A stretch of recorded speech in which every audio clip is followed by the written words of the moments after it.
Before we begin, let's take one breath together. Each morning is a door opening to new possibility. Maybe you know this feeling. The alarm jolts you awake, and before your eyes even open, your mind is already racing. What you didn't finish yesterday, what's waiting today, that tightness already forming in your chest. But the Buddha discovered something profound. Suffering begins in the mind, and so does peace. In Buddhist tradition, dawn isn't just the start of a day, it's a sacred moment. Your mind is still soft, not yet hardened by the rush of thoughts. Your heart is still open before the world asks anything of you. For the next few hours, we'll explore 10 ancient Buddhist teachings together. Not rules you must follow, but gentle invitations. Small practices that transformed monks centuries ago and can transform how you begin each day now. You don't need to master all 10. Choose one that speaks to you. That's enough. Get comfortable. Maybe adjust your pillow. Pull a blanket closer. Let your body truly settle. This time is yours. If it feels right, share your thoughts in the comments below. Maybe what you're hoping to find in these teachings, or simply that you're here. The door is already open. Let's step through together, beginning where all awakening begins, the moment you open your eyes.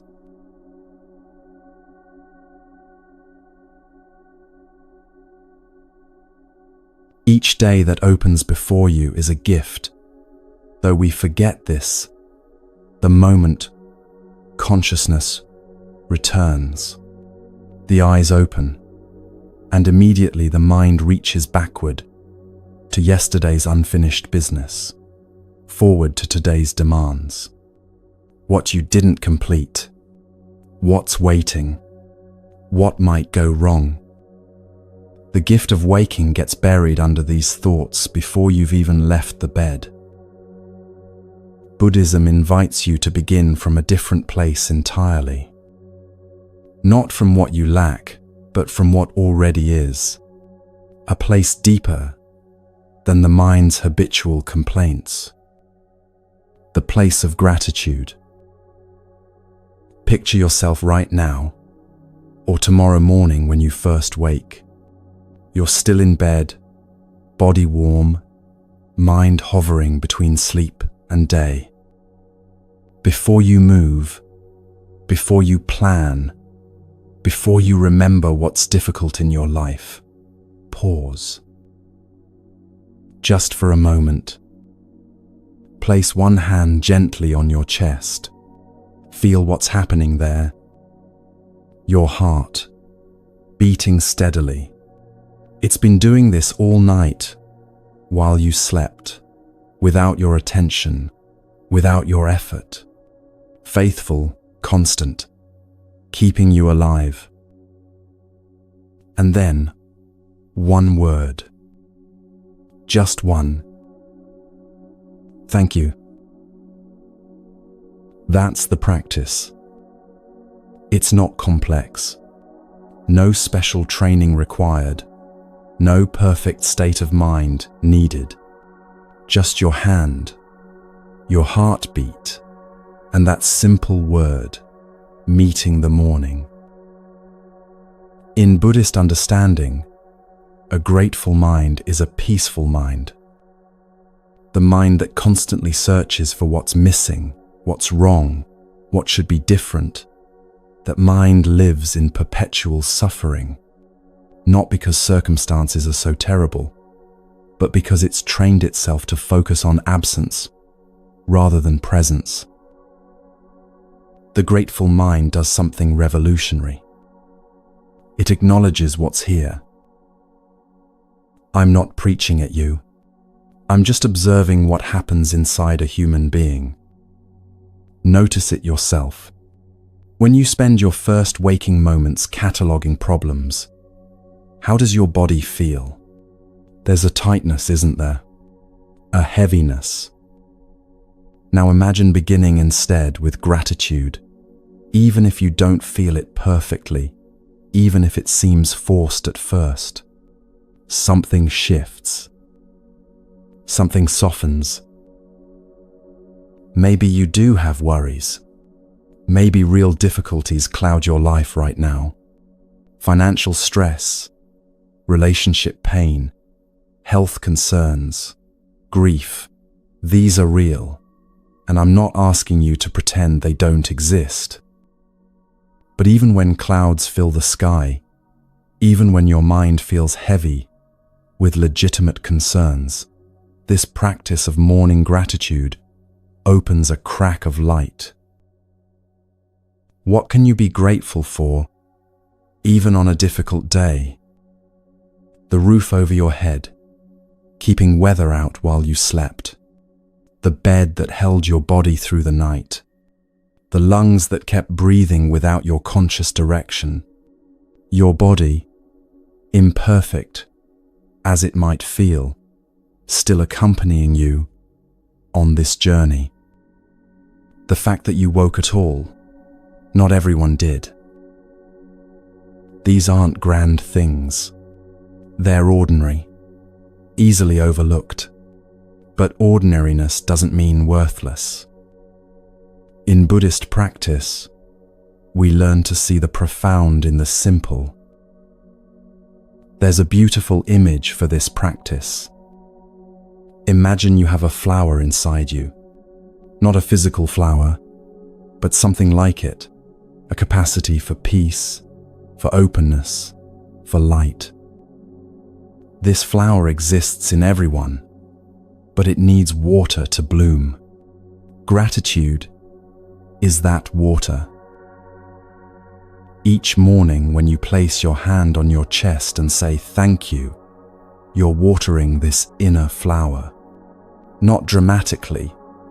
You won't see immediate blooming, but over time, with patient daily watering, something changes. The flower grows, and flowers do what flowers do naturally. They perfume the air around them. Your gratitude, practiced each morning, begins to perfume your whole day. This doesn't mean your circumstances magically improve. The difficulties might still be there, but your relationship to them shifts. You meet challenges from a different inner place. More grounded, more stable, less reactive. You start seeing opportunities hidden inside difficulties. You notice small beauties you would have walked past. You respond to people with more patience because you're not approaching the day from a place of internal deficit. The gratitude you cultivated at dawn quietly changes how you move through the hours that follow. The Vietnamese Zen master, Thich Nhat Hanh, used to remind his students of something we forget constantly. He'd say that we already have enough conditions to be happy. Right now, not someday, when we achieve the right things or fix the right problems. Now, think about what enough means. We're conditioned to believe enough is always just beyond reach. A little more money, a better relationship, different circumstances, then we'd have enough. But this is a trap. The finish line keeps moving. You arrive at what you thought was enough, and suddenly, it isn't anymore. Gratitude practice breaks this cycle. It doesn't make you complacent or stop you from working toward good things, but it shifts the foundation from I don't have enough, to I can work with what is. That shift changes everything. So here's what this looks like in your real life, in your real morning. Tomorrow, when consciousness returns, and you find yourself in that space between sleep and day, before you reach for your phone, before you let the thought spiral begin, remember. One hand on your chest. Feel that faithful heart. One word, thank you. You're not performing for anyone. No one needs to know you're doing this. This isn't content for social media or a way to prove you're spiritual. This is an intimate conversation between you and life itself. Private, sacred in its simplicity. Maybe you'll feel a warm wave of genuine gratitude wash through you. Maybe you'll feel nothing at all. Maybe it will seem mechanical, forced, even fake. That's all okay. The practice isn't about manufacturing a specific feeling. It's about the gesture itself. The decision to begin your day by acknowledging life rather than immediately problematizing it. Like planting a seed, you don't demand the seed sprout immediately. You plant it, water it, and trust the process. Some mornings the gratitude will feel real and deep. Other mornings it will feel like going through motions. Both mornings matter. Both a practice. And if you forget tomorrow, if you wake and immediately grab your phone and fall into the old pattern, then the next morning, begin again. This is crucial to understand about Buddhist practice. It's not about perfection. It's about returning. You'll forget. You'll skip days. You'll wake anxious and spiral into worry before remembering you intended to do something different. That's not failure. That's being human. The practice is in the returning. Each time you remember and come back to gratitude, you're strengthening something inside yourself. You're training the mind the way you'd train any skill, with repetition, patience, and self-compassion when you stumble. Think of it this way. Your mind has grooves worn deep by years of certain patterns. Waking to worry is a groove. Waking to complaint is a groove. Waking to immediate planning and anxiety is a groove. These grooves are so deep that your thoughts naturally flow down them without any effort on your part. Gratitude practice begins to carve a new groove. At first it's shallow, easily missed.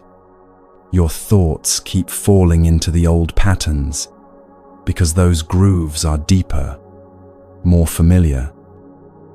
But each morning you practice gratitude, even imperfectly, you're deepening this new groove.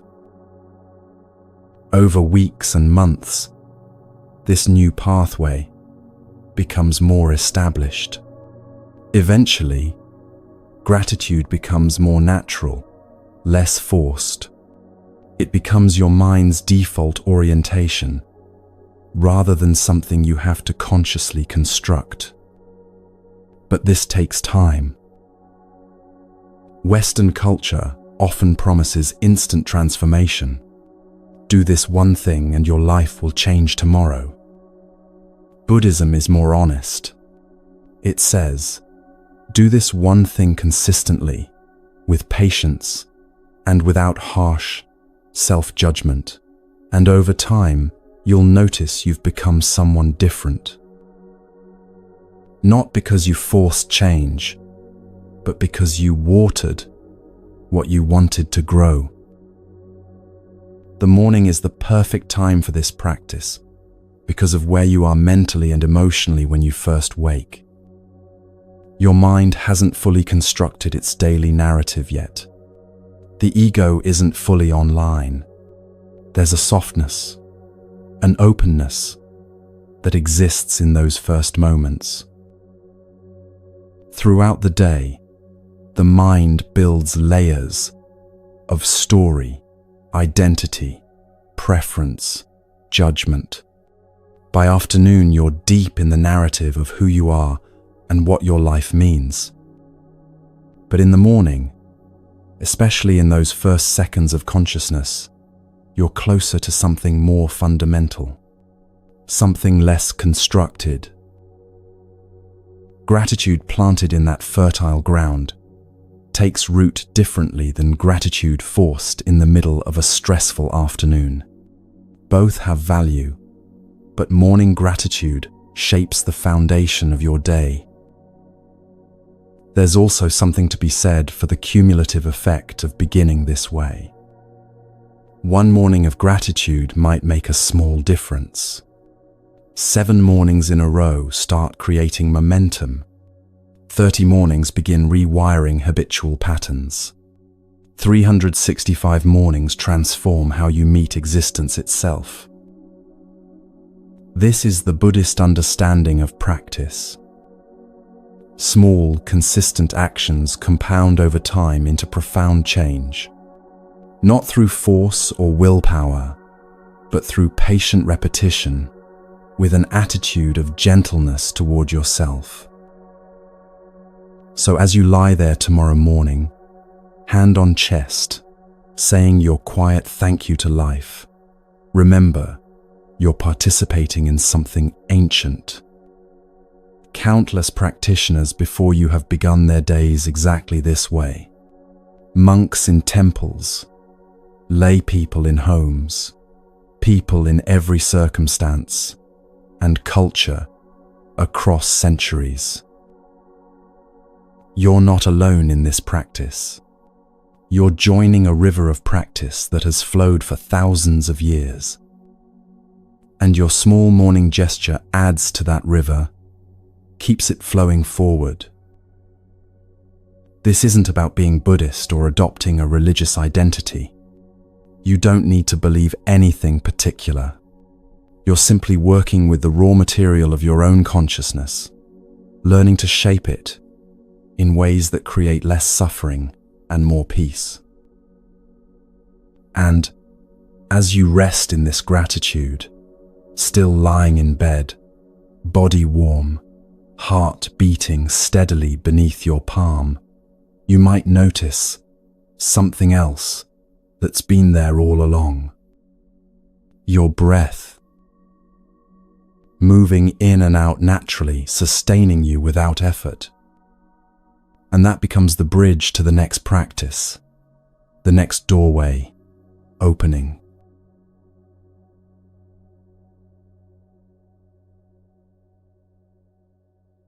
And as you rest in this gratitude, still lying in bed, body warm and heart beating steadily beneath your palm, you might notice something else that's been there all along.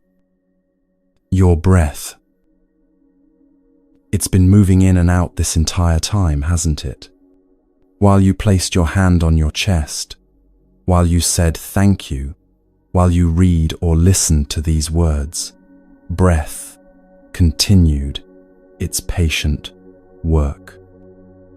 Rising and falling, entering and leaving, sustaining you without asking permission, without needing your attention. This breath has been with you since your very first moment of life outside the womb, that initial gasp, that first inhale, and it hasn't stopped since. Through sleep and waking, through joy and sorrow, through every experience you've ever had, breath has been the constant companion. Usually, it's invisible to us. Background noise we never notice. But right now, in this moment, you're becoming aware of it.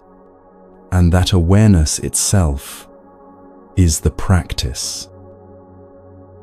In Buddhist tradition, conscious breathing is called anapanasati, mindfulness of breathing. This practice has been transmitted teacher to student for over 2,500 years, not because it's complicated or mystical, but because it's profound in its simplicity.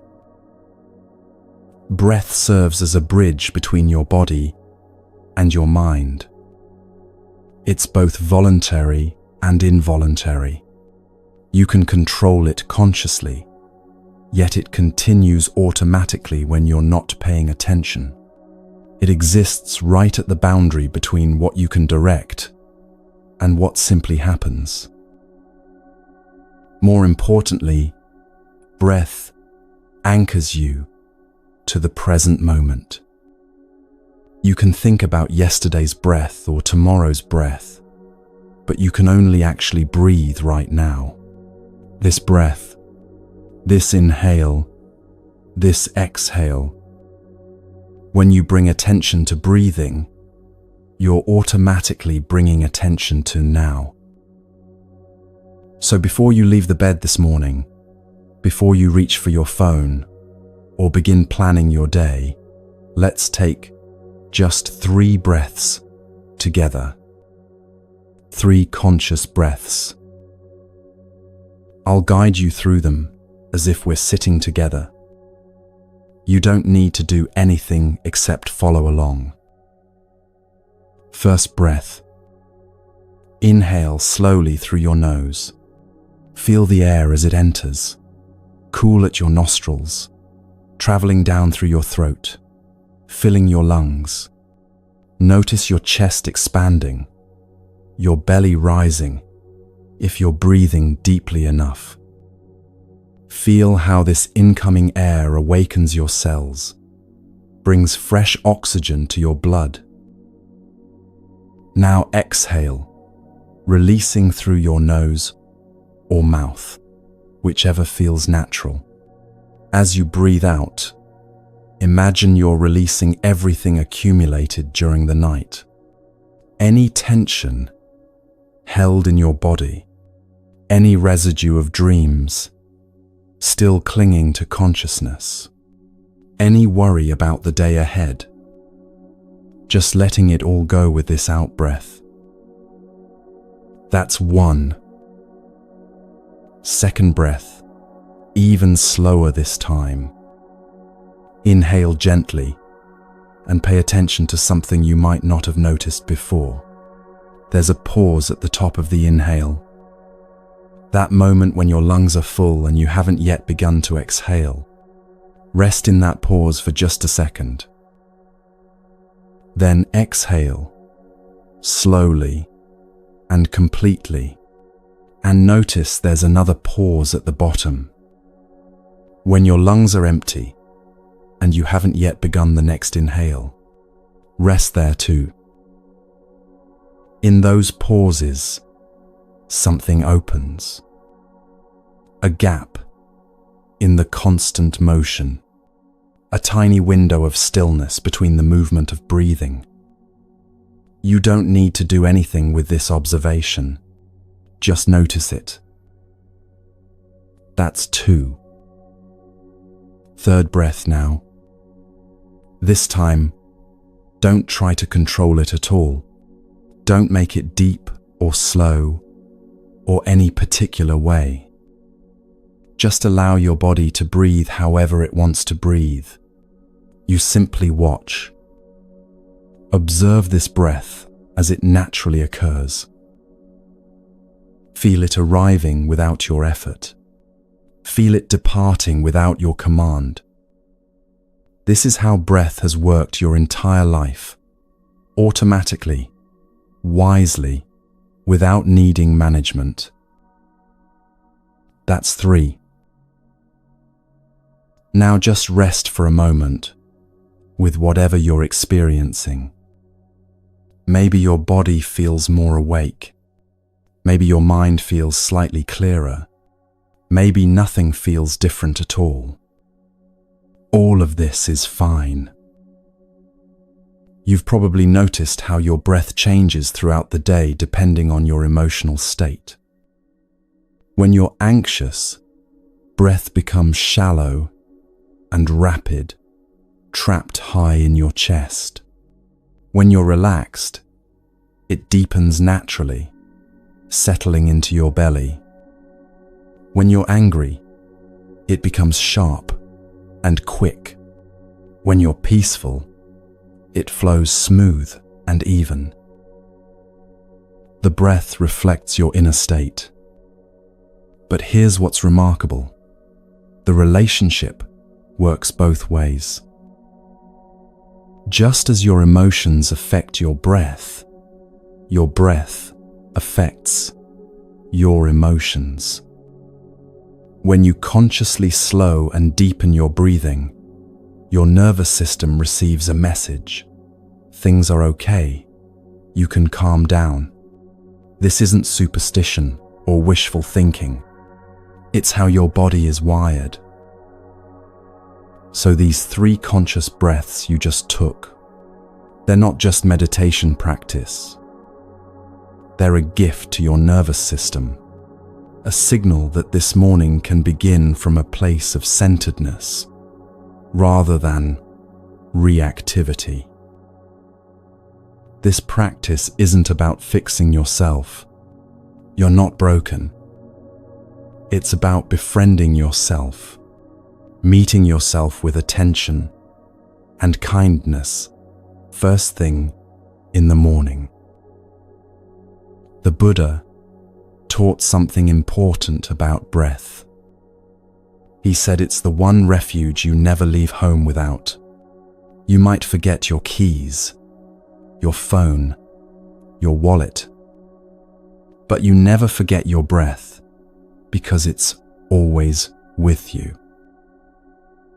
When you're lost in thought, spiraling into worry or planning or reminiscence, breath brings you back. When you're overwhelmed by emotion, breath steadies you. When you're scattered and fragmented, breath gathers you together. It's like having a wise teacher who never speaks, but is infinitely patient, always waiting for your attention. Breath doesn't demand anything from you. It doesn't judge you for forgetting about it for hours or days. The moment you remember and bring awareness to breathing, it's right there, ready to guide you home to the present moment. This is why breath is so central to Buddhist meditation practice. Not because there's anything magical about it, but because it's reliable, always available, and directly accessible to your awareness. Think about your day ahead. Maybe you have a stressful meeting, traffic that will test your patience, a difficult conversation you've been avoiding, deadlines pressing on you. Whatever challenges await, you'll have breath with you. Even if the rest of your day becomes chaotic, you began with this anchor. You established this connection to conscious breathing before everything else started demanding your attention. And you can return to it any time. Sitting in that meeting, feeling tension rise, 3 breaths. Stuck in traffic, irritation building, 3 breaths. Before that difficult conversation, 3 breaths. You're back, centered again. The Vietnamese Zen master, Thich Nhat Hanh, offered a beautiful teaching about conscious breathing. He would say, breathing in, I calm my body. Breathing out, I smile. Such simple words, yet they contain a complete practice. Notice he doesn't say, I try to calm my body, or I hope to smile. He speaks in the present tense, with confidence The in-breath calms. The out-breath allows a smile. You can use these words if they resonate with you, or you can simply be with the breath in silence. The words are just a vehicle. What matters is the attention, the awareness, the returning to this moment through the gateway of breath. Here's something else worth understanding about this practice. It's not about breathing better or achieving some perfect breath. You don't need to breathe deeply every moment or maintain some ideal breathing pattern. The practice is simply being present while you breathe, noticing it, feeling the miracle of this automatic process that keeps you alive. Every single breath is a small miracle when you think about it. Air enters your body, travels to your lungs, oxygen crosses into your bloodstream, carbon dioxide returns and gets expelled. This happens 15 to 20 times every minute without you having to remember or manage it. Your body knows exactly what to do. When you notice breath, when you bring consciousness to this automatic process, something awakens. Not in some mystical sense, but in a very practical way. You become aware that you're alive, that you're here, that this moment is happening. Most of us spend most of our time anywhere but here. We're replaying yesterday, rehearsing tomorrow, lost in fantasy, or fear, or planning. The present moment gets missed entirely. Breath is the doorway back. Always available, always now. As you lie there this morning, having taken your 3 conscious breaths, you might notice your body feels more present, more inhabited. You're not just a head full of thoughts anymore. You're a breathing being, connected to the physical reality of existence. This embodiment matters. So much of our suffering happens because we live entirely in our heads, cut off from the body's wisdom. The body is always in the present moment. It doesn't worry about tomorrow or regret yesterday. It simply is, breath by breath, heartbeat by heartbeat. When you bring attention to breathing, you're essentially asking your mind to join your body in the here and now. You're reuniting aspects of yourself that spend too much time separated. And this reunion, this coming home to yourself through breath, creates a foundation for everything else you'll do today. You're not fragmenting yourself right from the start. You're beginning with some basic wholeness, some integration.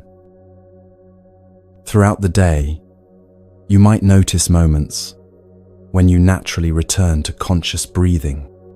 Maybe you're waiting in line and you suddenly become aware of your breath. Maybe you're between tasks and there's a pause where you notice your breathing. These aren't random moments. They're your consciousness, remembering what you practiced this morning. The morning practice plants a seed. Throughout the day, that seed sprouts little moments of remembrance, little returns to presence. You don't have to force these moments. They arise naturally because you established the pattern at dawn. This is how practice works in Buddhism. You're not trying to maintain perfect awareness every second. You're creating conditions for awareness to arise more frequently, more easily. Like water finding established channels, your attention learns to flow back to breath more readily the more you practice. Some days the 3 morning breaths will feel profound. Other days they'll feel mechanical, like you're just going through the motions. Both experiences are valid. Both are practice. The quality of your experience isn't what matters most. What matters is that you're showing up, that you're taking these few moments to remember yourself, to honor your life with attention before the day sweeps you away into its demands. And now, with gratitude established in your heart and breath, anchoring you to this present moment, you're ready to consider something else. How do you want to move through this day? Not what you'll do, but how you'll be while doing it. With this breath as your foundation, with this connection to the present moment established, you can now choose an intention for your day. A quality of being you want to cultivate, a direction you want to move toward. The breath has prepared you for this next step, grounded you in your body, gathered your scattered attention into this moment. From this place of presence, you can see more clearly what matters to you, what kind of person you want to be as you move through the hours ahead.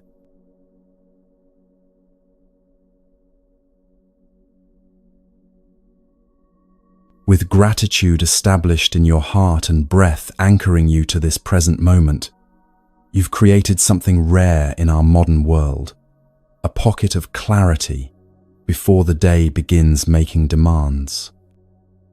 You're still in bed, or perhaps sitting now, body awake, but mind not yet fragmented by the 100 directions it will be pulled today. This is the moment to choose. Not what you'll do. Your calendar likely already holds that information, but how you'll be while doing it. Each morning is like receiving a blank canvas. You're the artist, holding the brush. But here's what most of us do. We never consciously pick up that brush. We let the day paint us instead. We react to whatever appears, respond to whoever demands our attention, move through hours, shaped entirely by external forces. By evening, we look at the canvas and barely recognize what's there. We didn't choose these colors, this composition, this quality of energy. It just happened to us. Buddhism offers a different approach.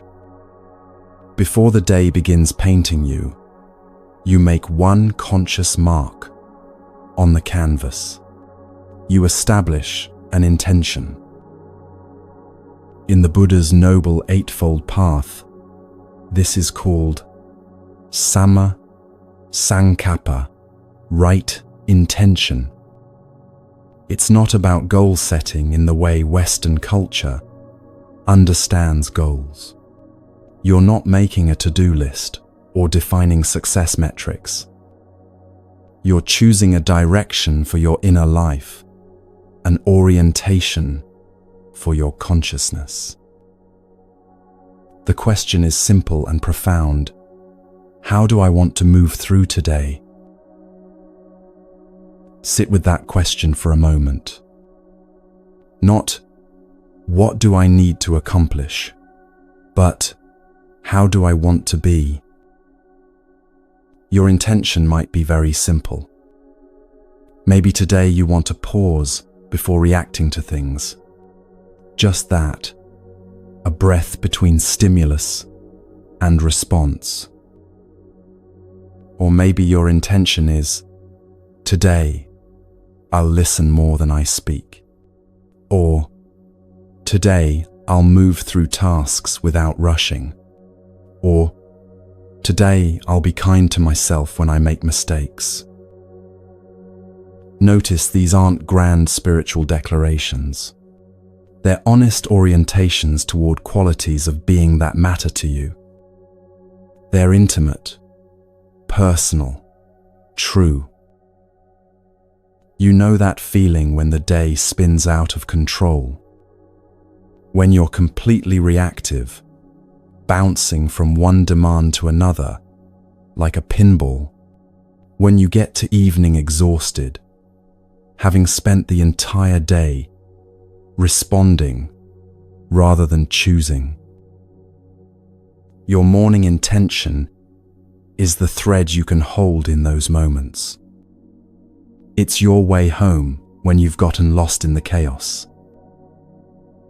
The Buddha taught something essential about how change happens in human beings. He said everything begins in the mind.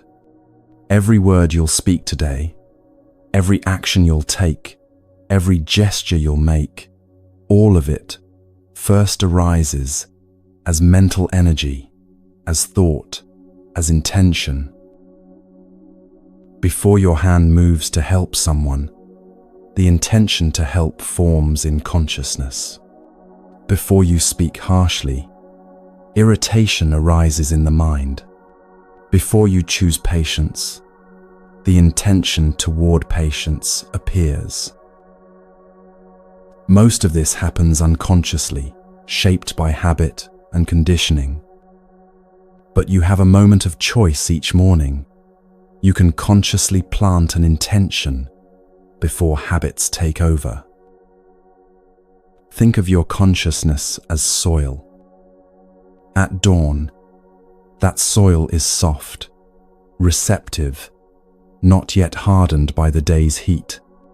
When you plant an intention in morning consciousness, you're putting a seed in fertile ground. That seed will influence how the day unfolds, not rigidly controlling it, but gently shaping it. There's a teaching in Zen about bamboo that helps understand the nature of intention. Bamboo has an incredibly strong root system, deep, interconnected, nearly impossible to destroy. But above ground, bamboo is remarkably flexible. In strong winds, it bends dramatically without breaking. Your intention is like bamboo. It needs a strong root, genuine commitment, honest acknowledgement of what matters to you. But it doesn't need to be rigid in form. Life will bend you today. Unexpected things will happen. Plans will change. People will surprise you. If your intention is brittle and demanding, you'll break under that pressure. But if your intention has bamboo's nature, rooted but flexible, you can bend with circumstances without losing yourself.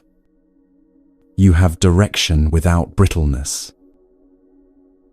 Let's be honest about how this actually works in real life. You set your intention this morning. Maybe, today, I want to respond with patience. Beautiful. Then by 10:30 you're snapping at a coworker or feeling irritated in traffic. This is completely normal, expected, even. You haven't failed. Maybe around lunch, you suddenly remember your intention. Oh, I wanted to practice patience today. I've already lost it 3 times. That moment of remembering, that's the practice. Not staying in perfect alignment with your intention every second, but noticing when you've drifted and coming back. This returning is everything. No judgment needed, no harsh self-criticism. Just, oh, I drifted. I'll come back now. You'll do this multiple times throughout the day. Drift and return. Forget and remember. Lose the thread and pick it up again. Each return strengthens something in you, trains your consciousness to recognize when you're off course and gently correct. From the Dhammapada, the Buddha's teaching comes, we are shaped by our thoughts. We become what we think. This sounds deterministic, like we're prisoners of our thinking, but there's profound freedom hidden here. If we become what we think, then we can choose what to cultivate in thought. We can't control every thought that arises. Thoughts emerge from deep conditioning, from past experiences, from circumstances beyond our choosing. But we can choose which thoughts we water, which we give attention to, which we allow to shape us. Your morning intention is choosing what to water, choosing which quality of consciousness you want to cultivate today. Here's something important to understand. Your intention doesn't need to sound spiritual or impressive. There's no right or wrong intention, no hierarchy of noble versus mundane. Maybe your intention today is, I won't check my phone first thing when I wake up. That's valid. That's you choosing to start the day on your terms, rather than being hijacked by notifications. Maybe it's, I'll actually take a lunch break instead of eating at my desk. That's you choosing to honor your body's need for pause, for nourishment, taken with awareness. Maybe it's, I'll say one true thing today, instead of just going along. That's you choosing authenticity over comfort. Whatever your intention is, what matters is that it's genuinely yours. Not borrowed from a book or copied from someone else's practice. Not what you think you should intend, but what actually resonates with where you are right now in your life. Sometimes your intention will be about your inner state, patience, presence, curiosity, kindness. Other times it might be about specific behavior, listening without interrupting, pausing before scrolling, speaking up when usually you'd stay silent. Both types of intention are valuable. The practice of setting intention doesn't take long. You're still in bed or just sitting up, having practiced gratitude and conscious breathing. Maybe 30 seconds of quiet reflection, asking yourself sincerely, what quality do I want to bring to today? You might hear an answer immediately, or you might sit with the question and let something emerge. Trust what comes. Your deeper wisdom knows what you need to practice today. Once you've identified your intention, you can speak it silently to yourself. Just once, clearly, like making a promise to yourself. Today, I will move slowly. Today, I will notice beauty. Today, I will be gentle with myself. Some people like to write their intention down. Others prefer to just hold it in awareness. Either way works. What matters is the moment of conscious choosing before the day's momentum sweeps you along. Throughout the day, your intention works quietly in the background. Even when you've forgotten it consciously, it's there, influencing small choices, gently pulling you back toward the quality you chose to cultivate. You'll notice it most in the gap between stimulus and response. Someone says something irritating, and instead of immediately reacting, there's a tiny pause. Your intention is working there, creating space for choice. Or you're about to rush through something, and you suddenly slow down slightly. You didn't consciously remember your intention to move slowly, but it's operating anyway, subtly shaping your pace. This is how intention works, not as rigid control, but as gentle influence. Like a compass that doesn't force you to go north, but quietly shows you which direction north is, so you can choose your path with awareness. And here's something you'll discover over time. The intentions you set morning after morning start shaping not just your days, but your character. If you spend a month intending patience each morning, even imperfectly practicing it, you become a more patient person. Not through force, but through gentle daily cultivation. The Buddha taught that our character is formed by repeated thoughts and actions.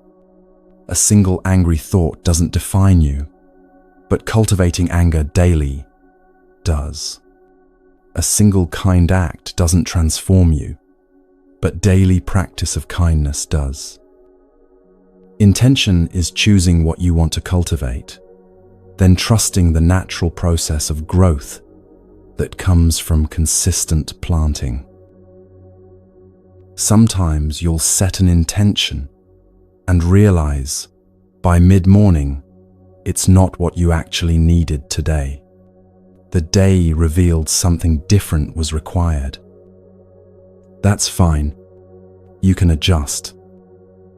Intention isn't a vow you can't break. It's a direction you can refine as you walk. The practice isn't about getting it perfect. It's about starting your day consciously rather than automatically. It's about remembering you have choice in how you meet experience, even when you can't choose the experience itself. You can't control whether traffic is bad, whether your meeting goes well, whether someone is kind to you or difficult. But you can set an intention for how you want to be present with whatever comes. That's your power, your freedom. As you lie there considering your intention for today, you might notice something else happening. Your mind might already be creating expectations about how the day should go, already building a detailed script of how things need to unfold for you to feel okay. This is natural. The mind loves planning, predicting, controlling. But those expectations, however reasonable they seem, often become the source of suffering. Because reality rarely follows our scripts exactly. And when it doesn't, when the day goes differently than we expected, we suffer not because of what actually happened, but because it didn't match what we thought should happen. So having set your intention, your chosen quality of being for today, the next invitation is to release your grip on expectations about how the day must unfold. To hold your intention like bamboo, rooted but flexible, directed but not rigid. This brings us to something subtle but crucial in Buddhist practice. The difference between intention and expectation, between direction and demand, between having a compass and insisting the terrain match your map.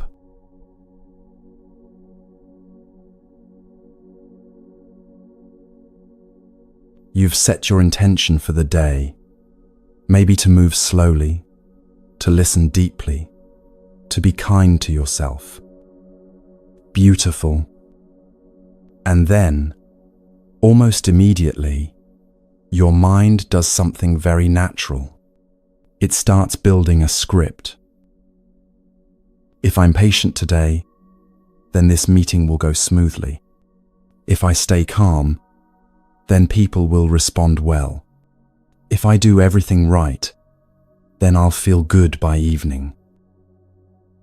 The mind loves creating these conditional statements, these detailed predictions about how the day should unfold.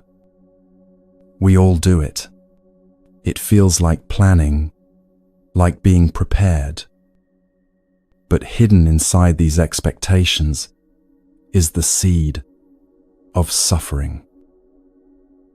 Maybe you expect your morning meeting to go a certain way. You've imagined how people will respond, what decisions will be made, how smoothly things will flow. Or you expect your partner to greet you warmly when you see them. Or you expect your body to feel energized today because you slept 7 hours. Or you expect traffic to be light because it usually is on Tuesdays. These expectations seem so reasonable, don't they? So logical. But watch what happens when reality differs even slightly from your script. The meeting takes an unexpected turn. Your partner is distracted, not warm. Despite 7 hours of sleep, you feel tired. Traffic is inexplicably jammed. And immediately, there's that feeling, that tightness in your chest, that inner resistance, that voice saying, "This isn't how it's supposed to be." The Buddha taught about this 2,500 years ago in what we call the Four Noble Truths. The first truth is direct and honest. There is suffering, dukkha, this universal experience of dissatisfaction, of things not being quite right, of life not matching our desires. But the second truth is where it gets interesting. The Buddha said, suffering doesn't come primarily from external events. It comes from our clinging, our attachment to how we think things should be. The traffic jam isn't the problem.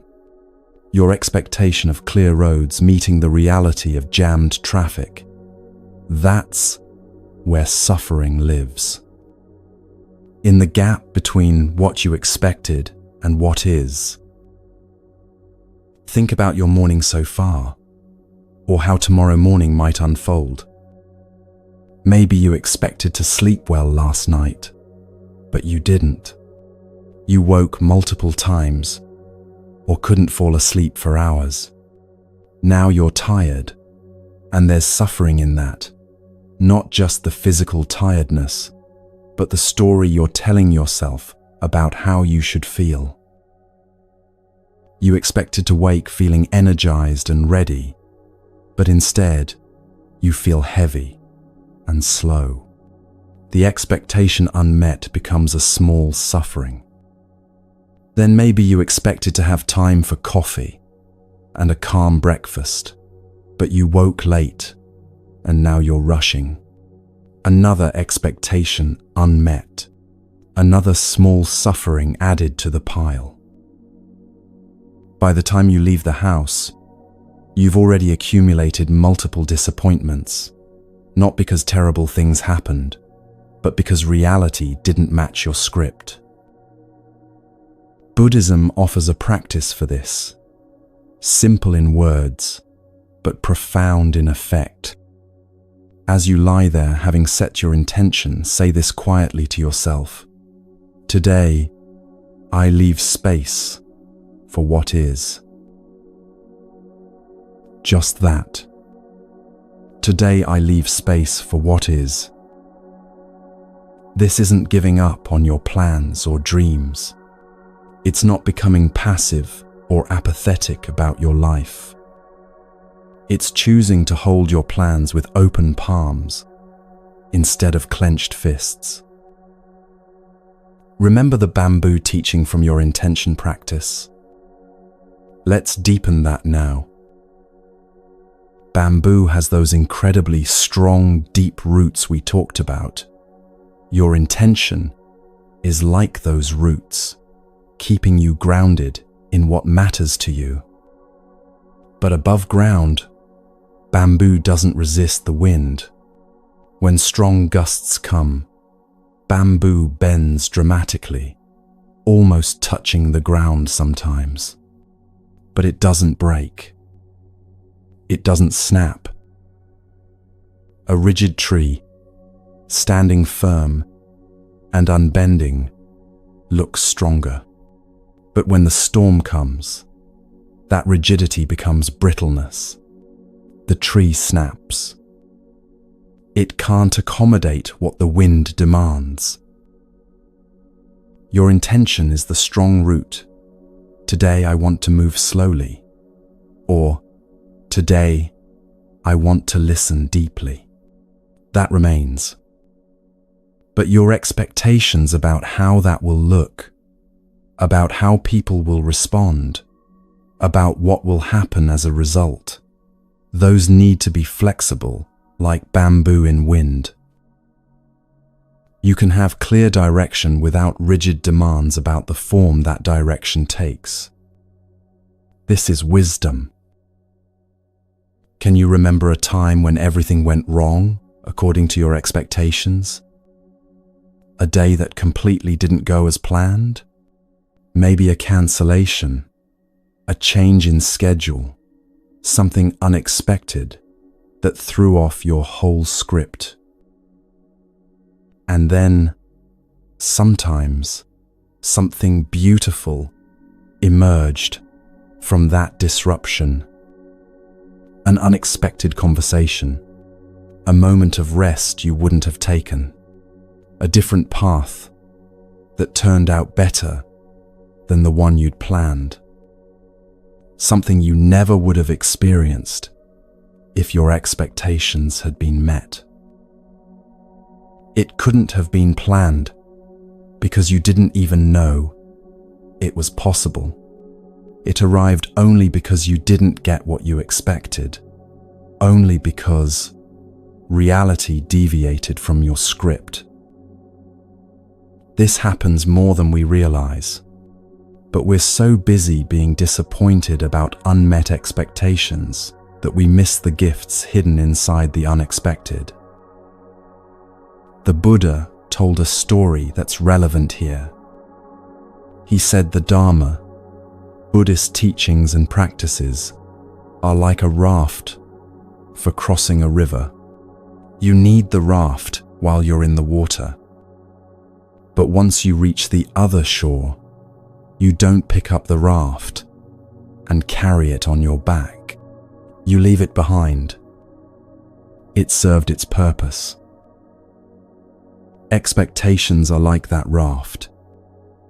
They serve a purpose, helping you prepare, giving you direction, allowing you to plan. But once you're in the actual moment, once you're on the shore of reality, you need to let go of the expectation and deal with what actually is.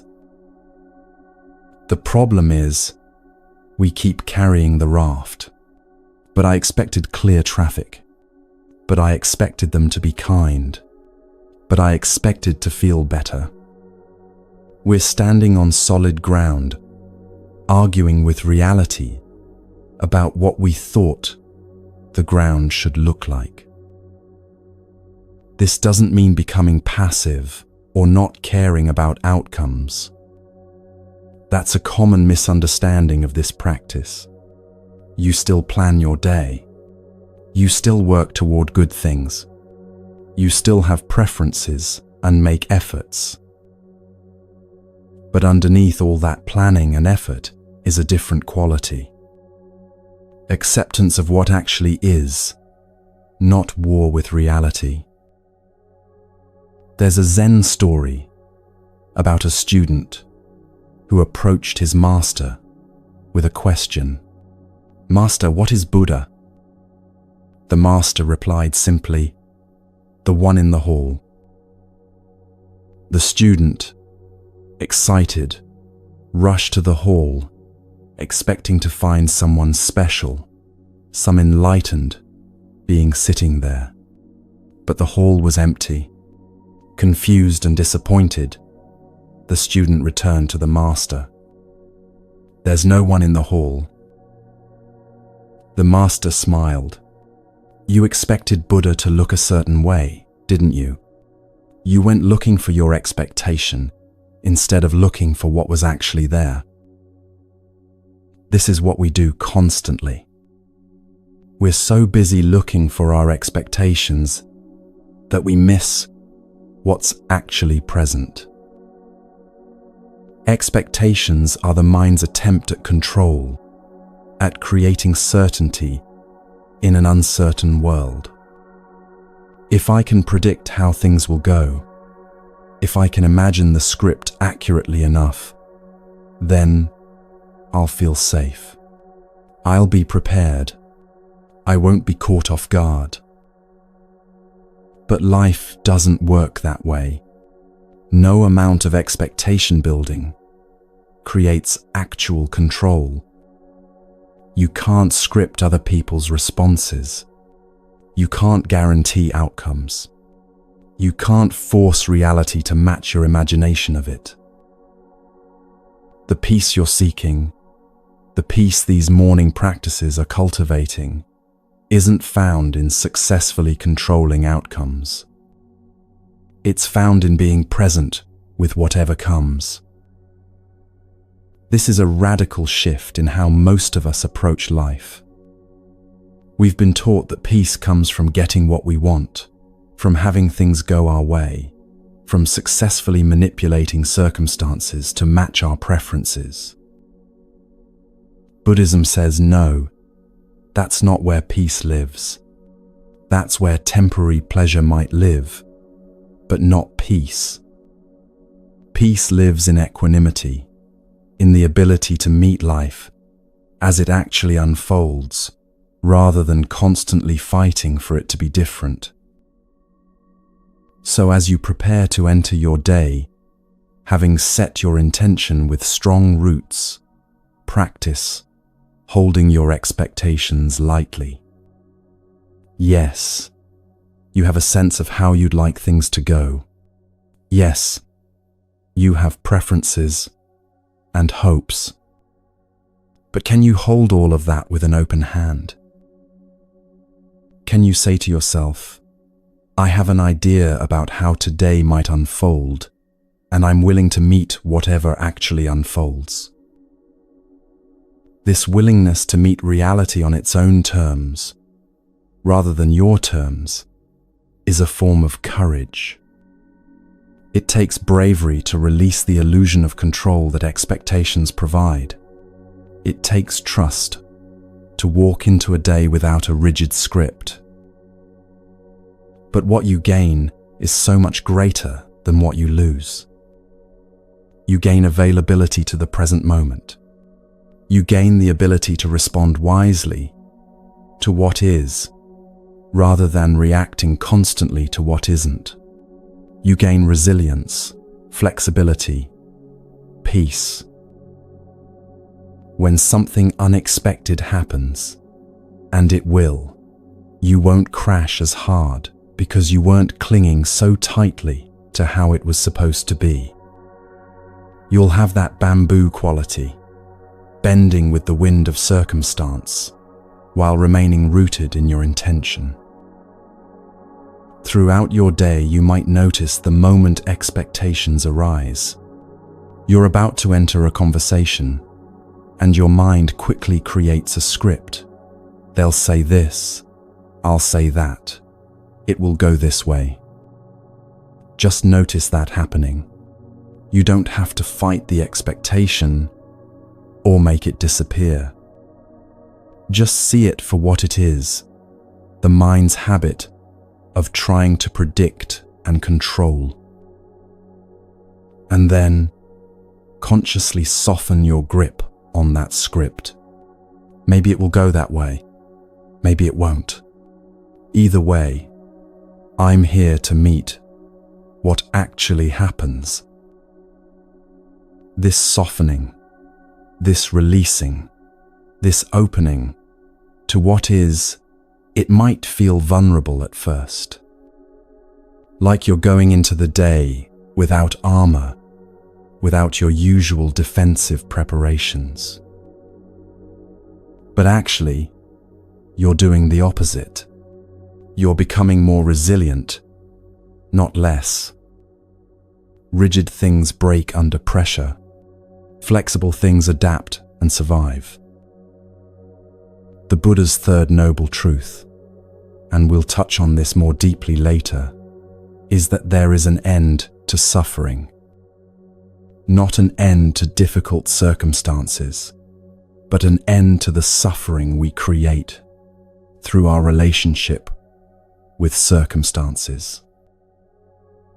That end begins here, in this morning practice of releasing expectations, of noticing how you cling to how things should be and practicing, gently, letting that clinging soften.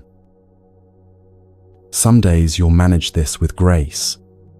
Other days you'll find yourself deeply attached to expectations, frustrated when they're not met, unable to release your grip. Both are part of the practice. On the days when you can't release, when expectations have you in their grip, just notice that too. Today I'm holding very tightly. Today the bamboo in me is feeling more like rigid tree. That awareness itself is valuable. Tomorrow morning, you begin again. Fresh canvas. New opportunity to practice holding your day with open hands. And as you lie there, having set your intention with strong roots and released your tight grip on expectations about how today must unfold, you've created something precious.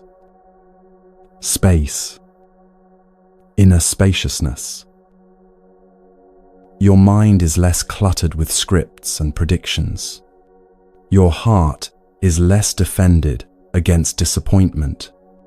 You're available to what's actually here, not just what you hoped would be here. This spaciousness, this availability, this presence, it's the perfect condition for what comes next. Because now, with gratitude in your heart, breath anchoring you to this moment, intention providing direction, and expectations held lightly, you're ready to simply be still. To sit with yourself without agenda. To meet your own consciousness without trying to fix or change or improve anything. To discover what meditation really offers, not transcendence, not escape, but profound intimacy with what is.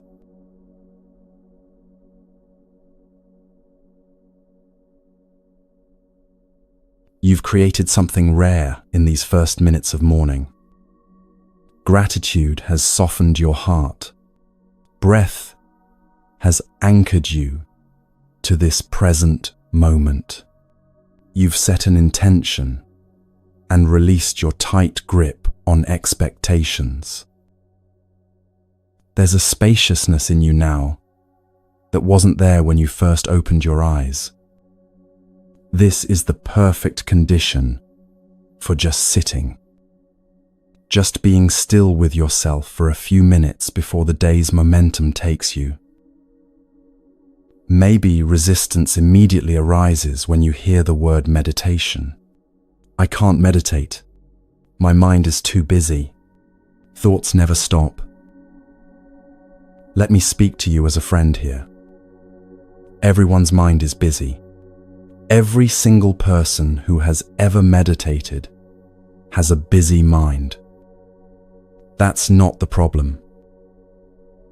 The belief that meditation means stopping thoughts, that's what prevents meditation.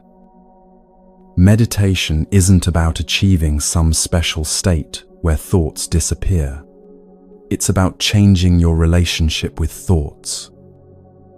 Learning to observe them without being completely controlled by them. Or maybe your resistance sounds different. I don't have time. 5 minutes. That's all I'm asking you to consider. 5 minutes that could change the quality of your entire day. So let's begin together.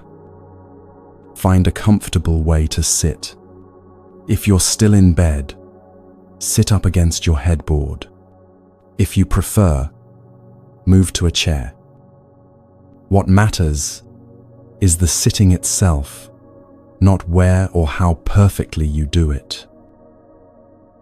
Your spine should be gently upright, not rigid, just naturally erect.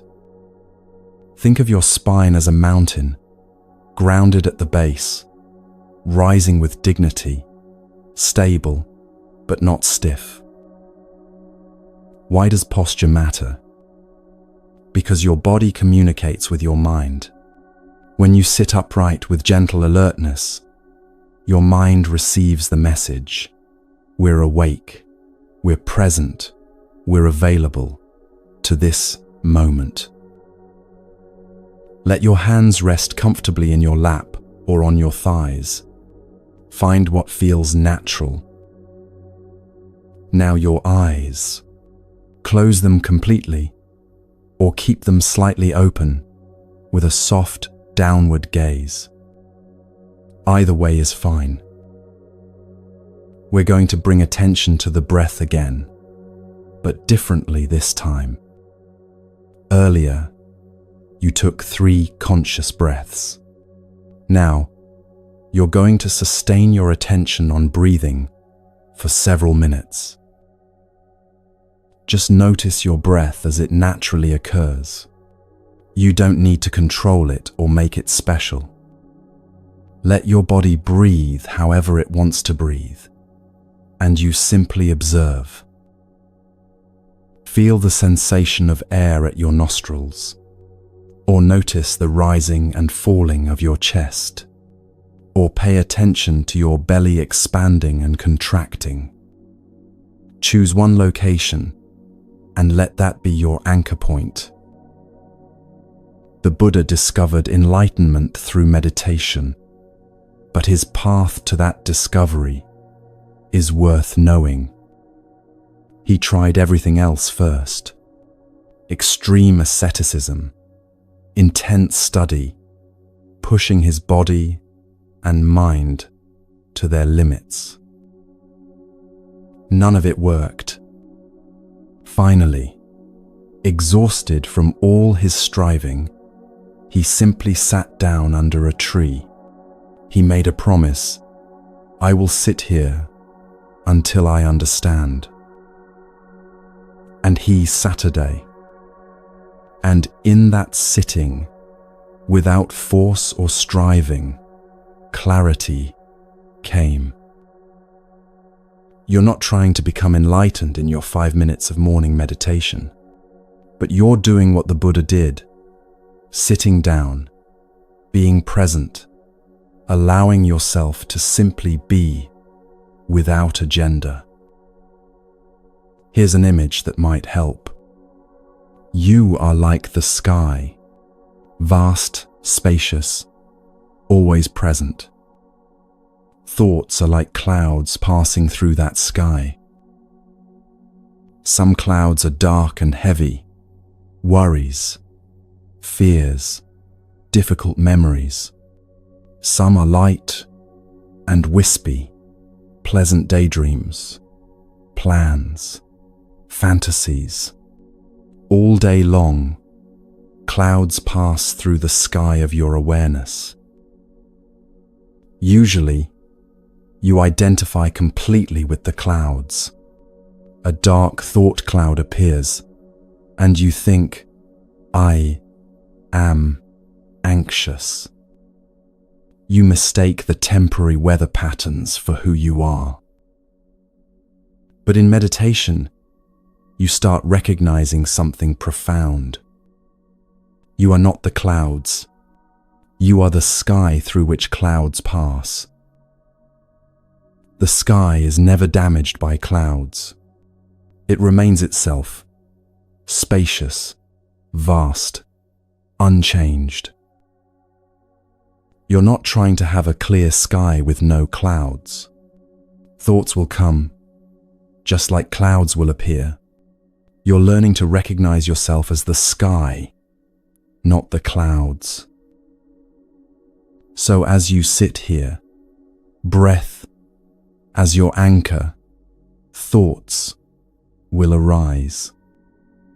This is guaranteed. This is normal. This is not a problem. Maybe a thought appears. I need to send that email this morning. You notice the thought. You don't judge yourself for having it. You don't grab onto it and start planning. You just see it. Oh, there's a thought about email, and gently return your attention to your breath. That's it. That's the entire practice. Notice thought. Return to breath. Another thought arises. Am I doing this right? Notice that thought. Smile inwardly if you want. That's such a common meditation thought. Then return to breath. Another thought. This is boring. Nothing is happening. Notice that thought too. It's just another cloud passing through. Return to breath. The practice is not having no thoughts. The practice is this gentle, patient returning, again and again. Sometimes you'll get completely lost in a thought. You'll follow it down a rabbit hole, and suddenly you realize, oh, I've been lost in thought for the last 2 minutes.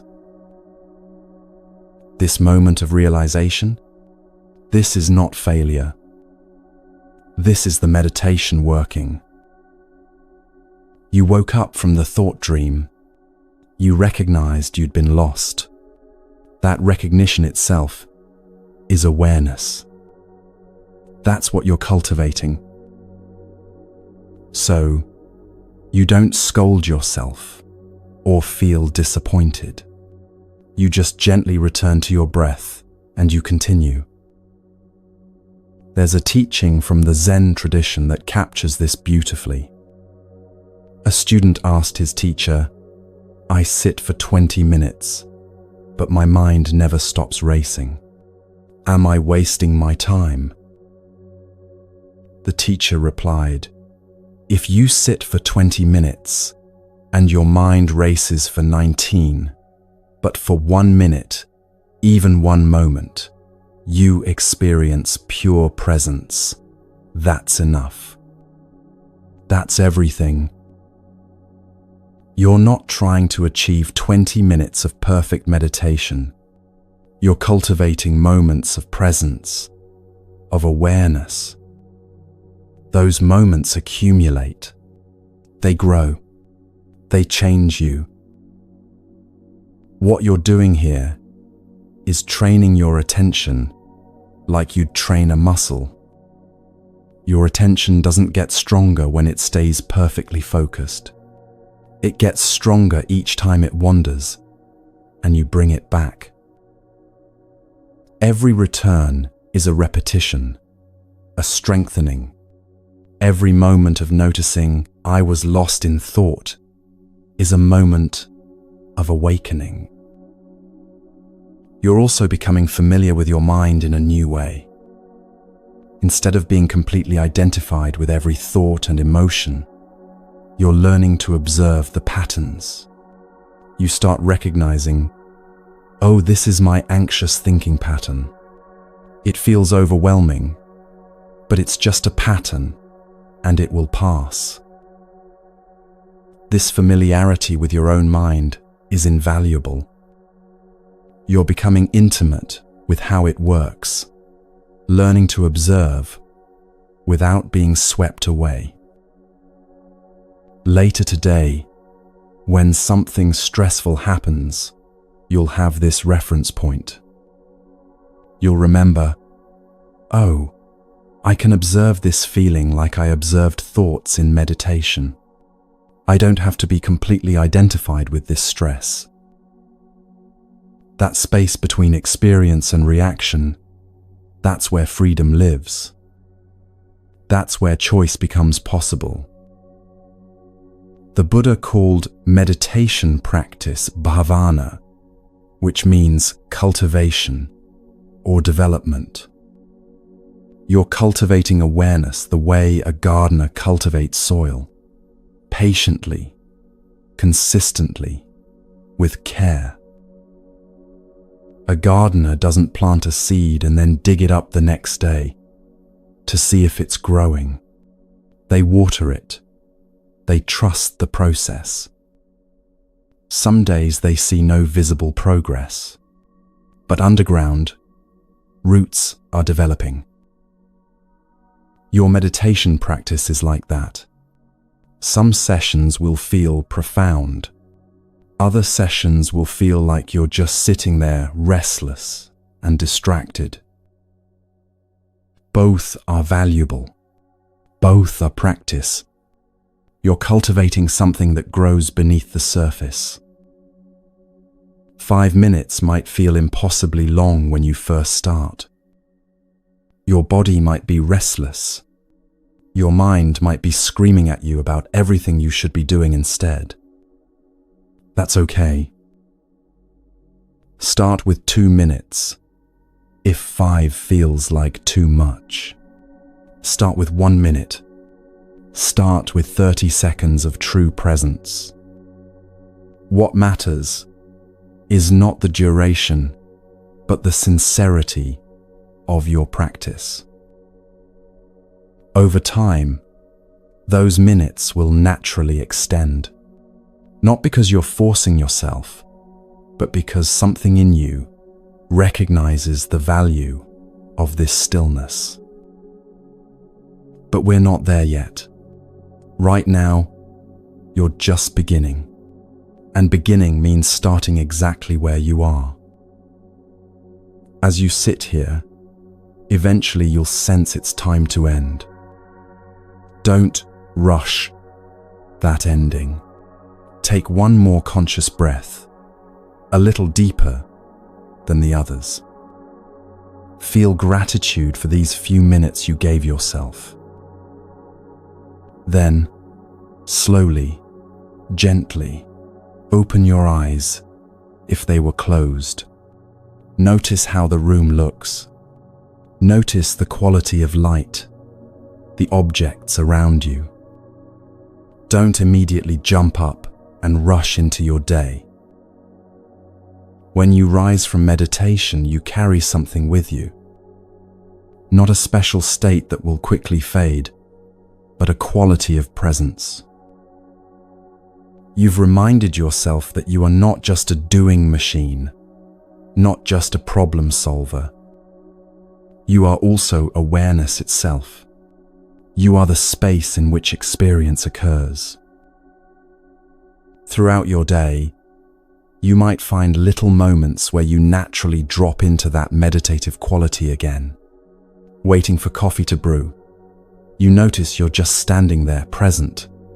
Driving, you find yourself aware of hands on steering wheel rather than lost in thought. These moments arise because you establish this pattern of presence in your morning practice. Tomorrow morning you'll sit again, maybe for the same duration, maybe shorter, maybe longer. What matters is the return, the consistency, the patient cultivation of awareness. Some wisdom traditions teach that the most important moment of meditation is the moment you sit down. Everything else follows from that decision to show up for yourself. So tomorrow, you'll make that decision again, and the next day, and slowly, imperceptibly at first, something in you will shift. The clouds will still come, worries, plans, memories, all of it. But you'll remember more and more often that you are the sky. And from that remembering, something beautiful emerges. Your heart naturally opens. Compassion arises not as something you have to force, but as your natural response to life. Which brings us to the next practice, the one that flows most naturally from meditation's opening of your heart. A practice of directing goodwill, of wishing peace not just for yourself, but for all beings.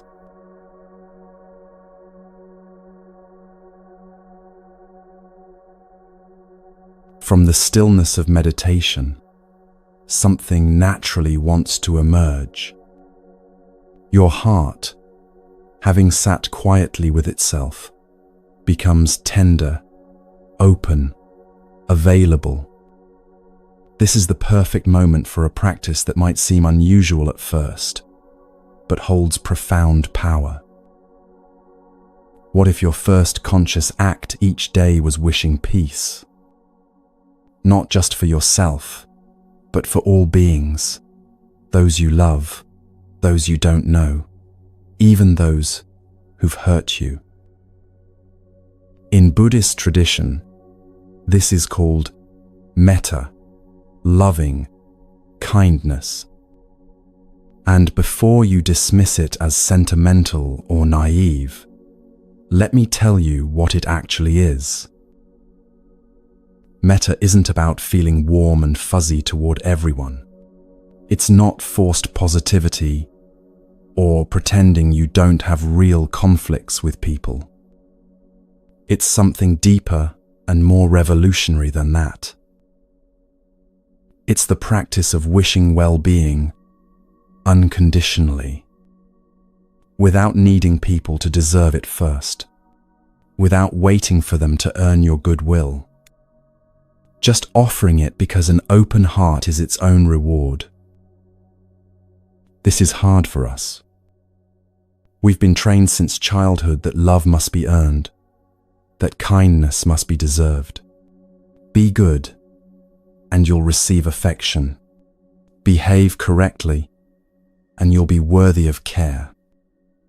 The message sinks deep. You must do something to merit kindness. Metta says, no. Goodwill doesn't need reasons. It's the natural state of an open heart. Not something you extend after people prove themselves worthy, but something you offer because that's who you choose to be. So let's practice this together. You're sitting quietly, perhaps still in your meditation posture, or you've adjusted slightly. Place your hand on your heart if you want. That physical connection to yourself can help. We begin, surprisingly, with yourself. This is often the hardest part. Many people find it easier to wish peace for others than for themselves. We're so accustomed to self-criticism, to seeing our flaws, to feeling we don't quite measure up. Directing genuine loving kindness toward ourselves feels awkward, even wrong. But start here anyway. Repeat these phrases silently, hand on heart. May I be peaceful. May I be safe. May I be healthy. May I live with ease. Notice what happens as you say these words. Maybe nothing. They feel empty, mechanical, like you're just reciting. Maybe resistance arises, a voice saying, I don't deserve this, or this is selfish. Maybe emotion wells up unexpectedly, realizing how rarely you speak to yourself with kindness. Whatever arises is okay. You're not affirming what's already true. You're not pretending everything is fine when it isn't. You're cultivating what's possible. Think of it like watering a seed before it sprouts. You don't see the plant yet, but you water the soil anyway, trusting that something is growing beneath the surface. These phrases are water for the seed of self-compassion. Say them again. May I be peaceful. May I be safe. May I be healthy. May I live with ease.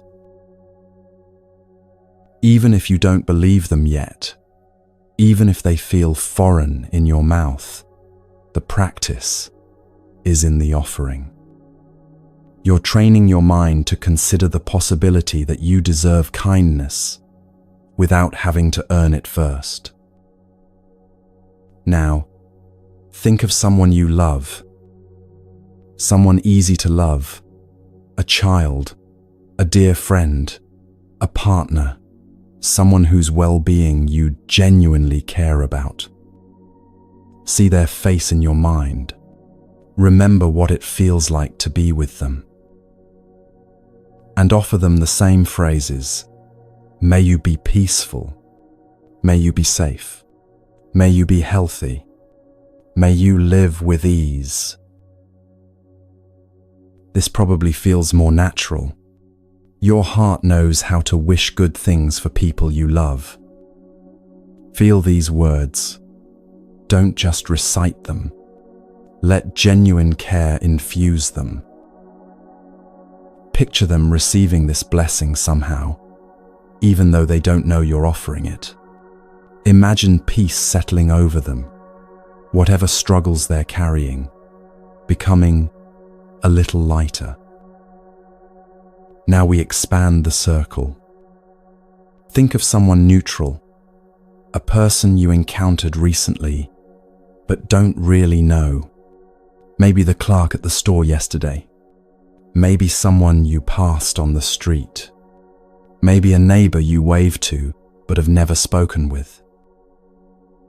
This person has a complete life you know nothing about.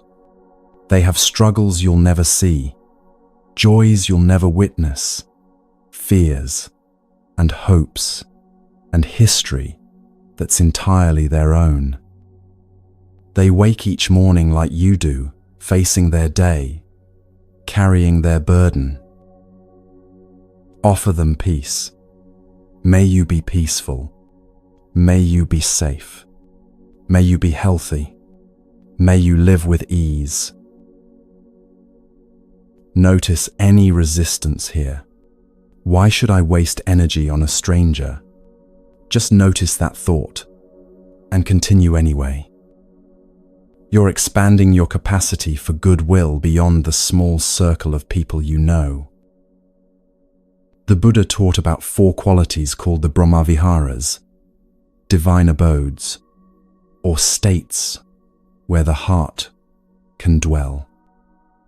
Metta is the first, loving, kindness, this unconditional goodwill we're practicing. The others are karuna, compassion for those who suffer, mudita, appreciative joy in others' happiness, and upekkha, equanimity, the ability to remain balanced when you can't fix everything. All four are forms of love, but love without attachment, without needing anything in return. Right now, we're cultivating metta, and we're about to approach the most challenging part. When you feel ready, and only when you feel ready, think of someone difficult. Not the most difficult person in your life, not someone who traumatized you or caused deep harm. Start smaller. Someone who irritates you, who rubs you the wrong way, who you find yourself resenting or judging. This practice isn't about them. It's about you. It's about releasing the poison you carry. There's an old Buddhist teaching. Holding on to anger is like grasping a hot coal, intending to throw it at someone else. You're the one getting burned. The coal sits in your palm, searing your skin, while the person you're angry at goes about their day unaware. Wishing peace for someone who hurt you isn't condoning what they did. It isn't saying their behavior was okay. It's deciding you don't want to carry the coal anymore. So, if you're ready, picture this difficult person. Take a breath and say, "May you be peaceful. May you be safe. May you be healthy. May you live with ease." You might only be able to say it once before resistance floods in. That's fine. You might feel nothing at all, just mechanically repeating words. That's fine too. You might surprise yourself by feeling genuine wish for their well-being. Whatever you feel, you've done something powerful. You've loosened the grip of resentment just slightly. And that small loosening creates space for your own peace. Finally, expand your awareness to all beings everywhere. People in your city, your country, across the world. People you'll never meet, living lives you can't imagine. People struggling right now, people celebrating, people just trying to get through the day, like you. May all beings be peaceful. May all beings be safe. May all beings be healthy. May all beings live with ease.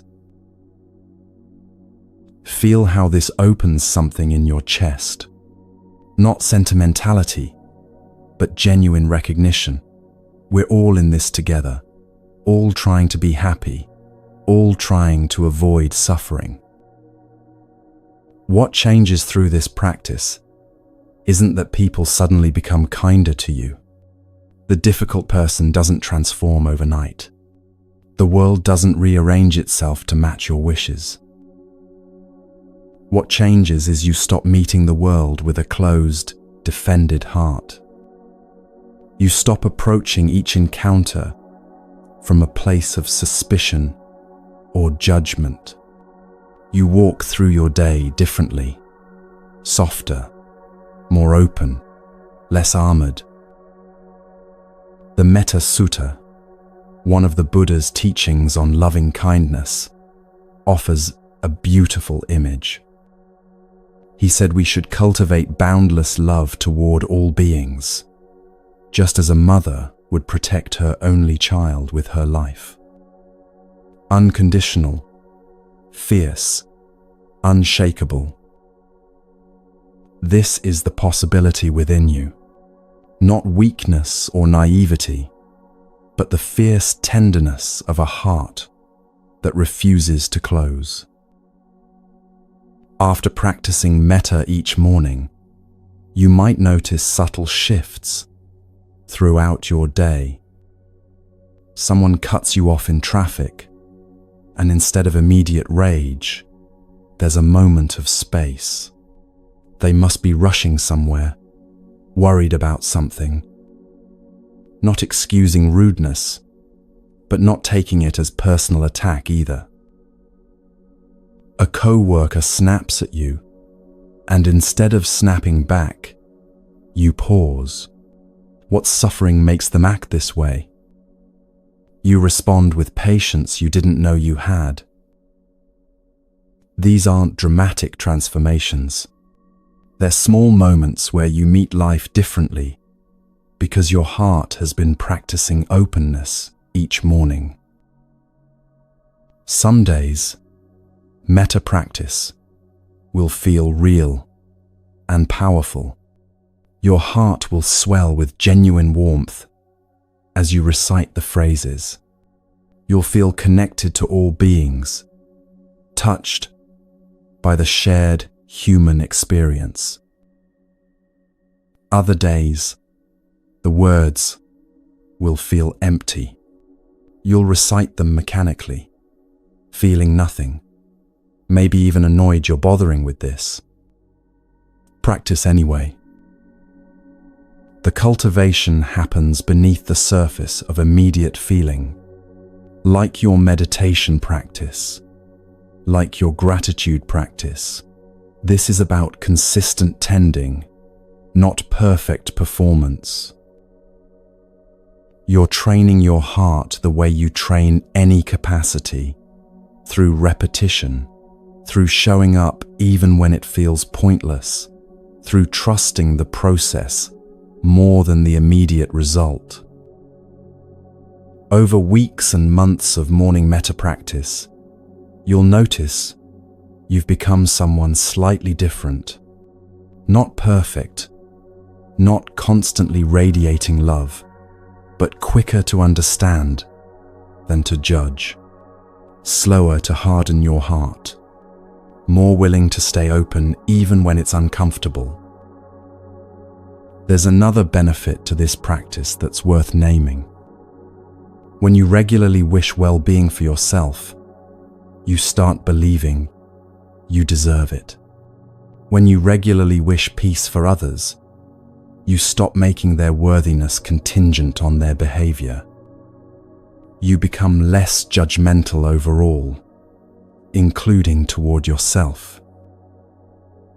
This doesn't mean you lose all discernment or boundaries. You can wish someone peace while still choosing not to be in relationship with them.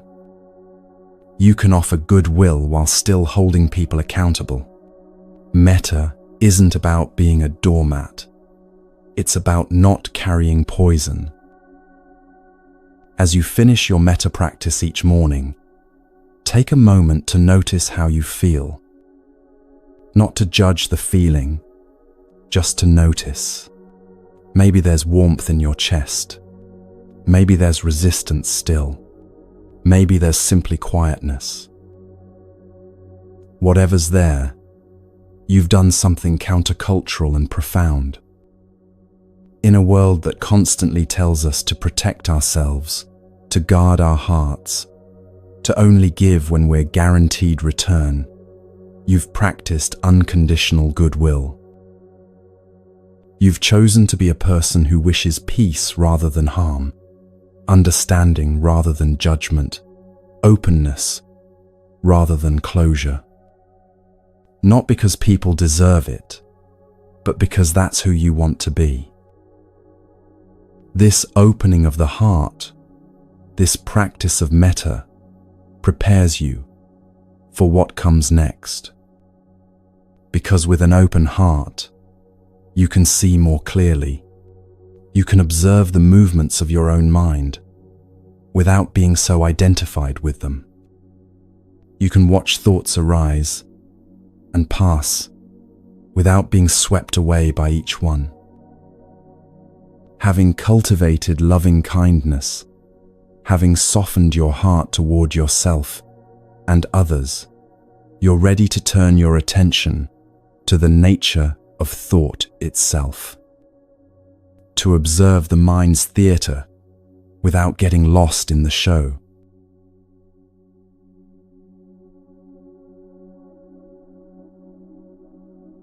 Six teachings explored together, and maybe you're noticing something. These aren't separate practices existing in isolation. They're one practice with many faces. Gratitude opens your heart. Breath anchors you to this moment. Intention guides your inner direction. Releasing expectations frees you from rigid demands. Meditation stills the constant movement and noise. Loving kindness expands your capacity for goodwill. But they're all pointing to the same place, the same truth. The Buddha didn't teach hundreds of different paths, leading to different destinations. He taught one path with infinite expressions. All these morning practices are saying the same thing in different languages. Peace is available right now, in this moment, in this body, in this breath. You don't need to master all six to benefit from them. Even one practice, done with sincerity and consistency, transforms everything. Depth over breadth. Better to water one seed fully, tending it with care each morning, than to scatter water thinly across barren ground where nothing can take root. If you've been listening this far, that itself matters. You're still here. You haven't rushed off to begin your day, or turned to the 1,000 other things competing for your attention. That choice to stay present, to keep listening, to remain open, that's already practice. The remaining 4 teachings will deepen what's already begun in you. They're about seeing clearly, moving consciously, finding the sacred hidden in ordinary moments. They're about living an awakened life, not just thinking about awakening. If you need to stretch right now, stretch. If you want to adjust your position, make yourself more comfortable, do that. Or simply stay exactly as you are. We continue together. Let's take one conscious breath before moving forward. Wherever you are, whatever you're doing, just one breath with full attention. Inhaling, exhaling. Thank you for that, for being here, for giving yourself this time. What comes next is subtle but profound.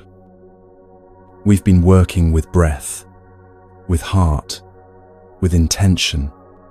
Now we turn our attention to something we rarely examine directly, the nature of thought itself. Not just having thoughts, but observing them, watching how they arise, how they shape your experience, how they can either trap you or set you free, depending on your relationship with them.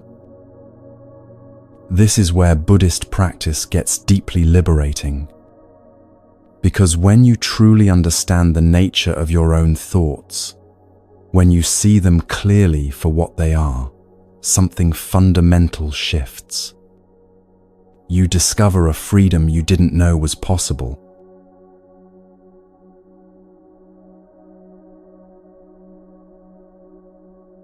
You wake, and even before your body moves, the movie begins. Thoughts appear like uninvited guests entering through a door you didn't know was open.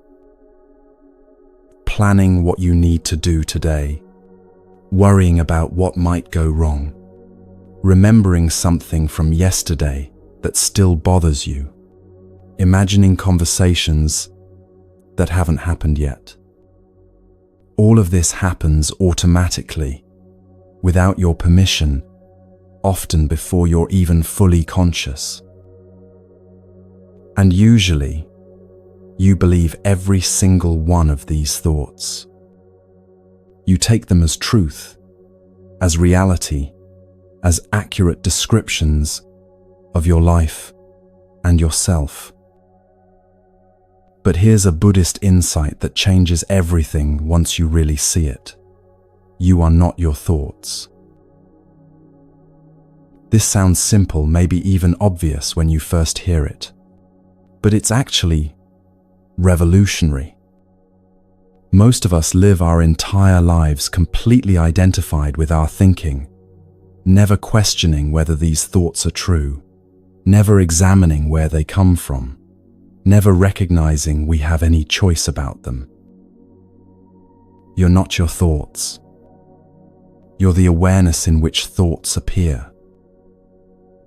Like the sky and clouds we talked about in meditation, you're the vast, spacious sky, and thoughts are weather patterns passing through.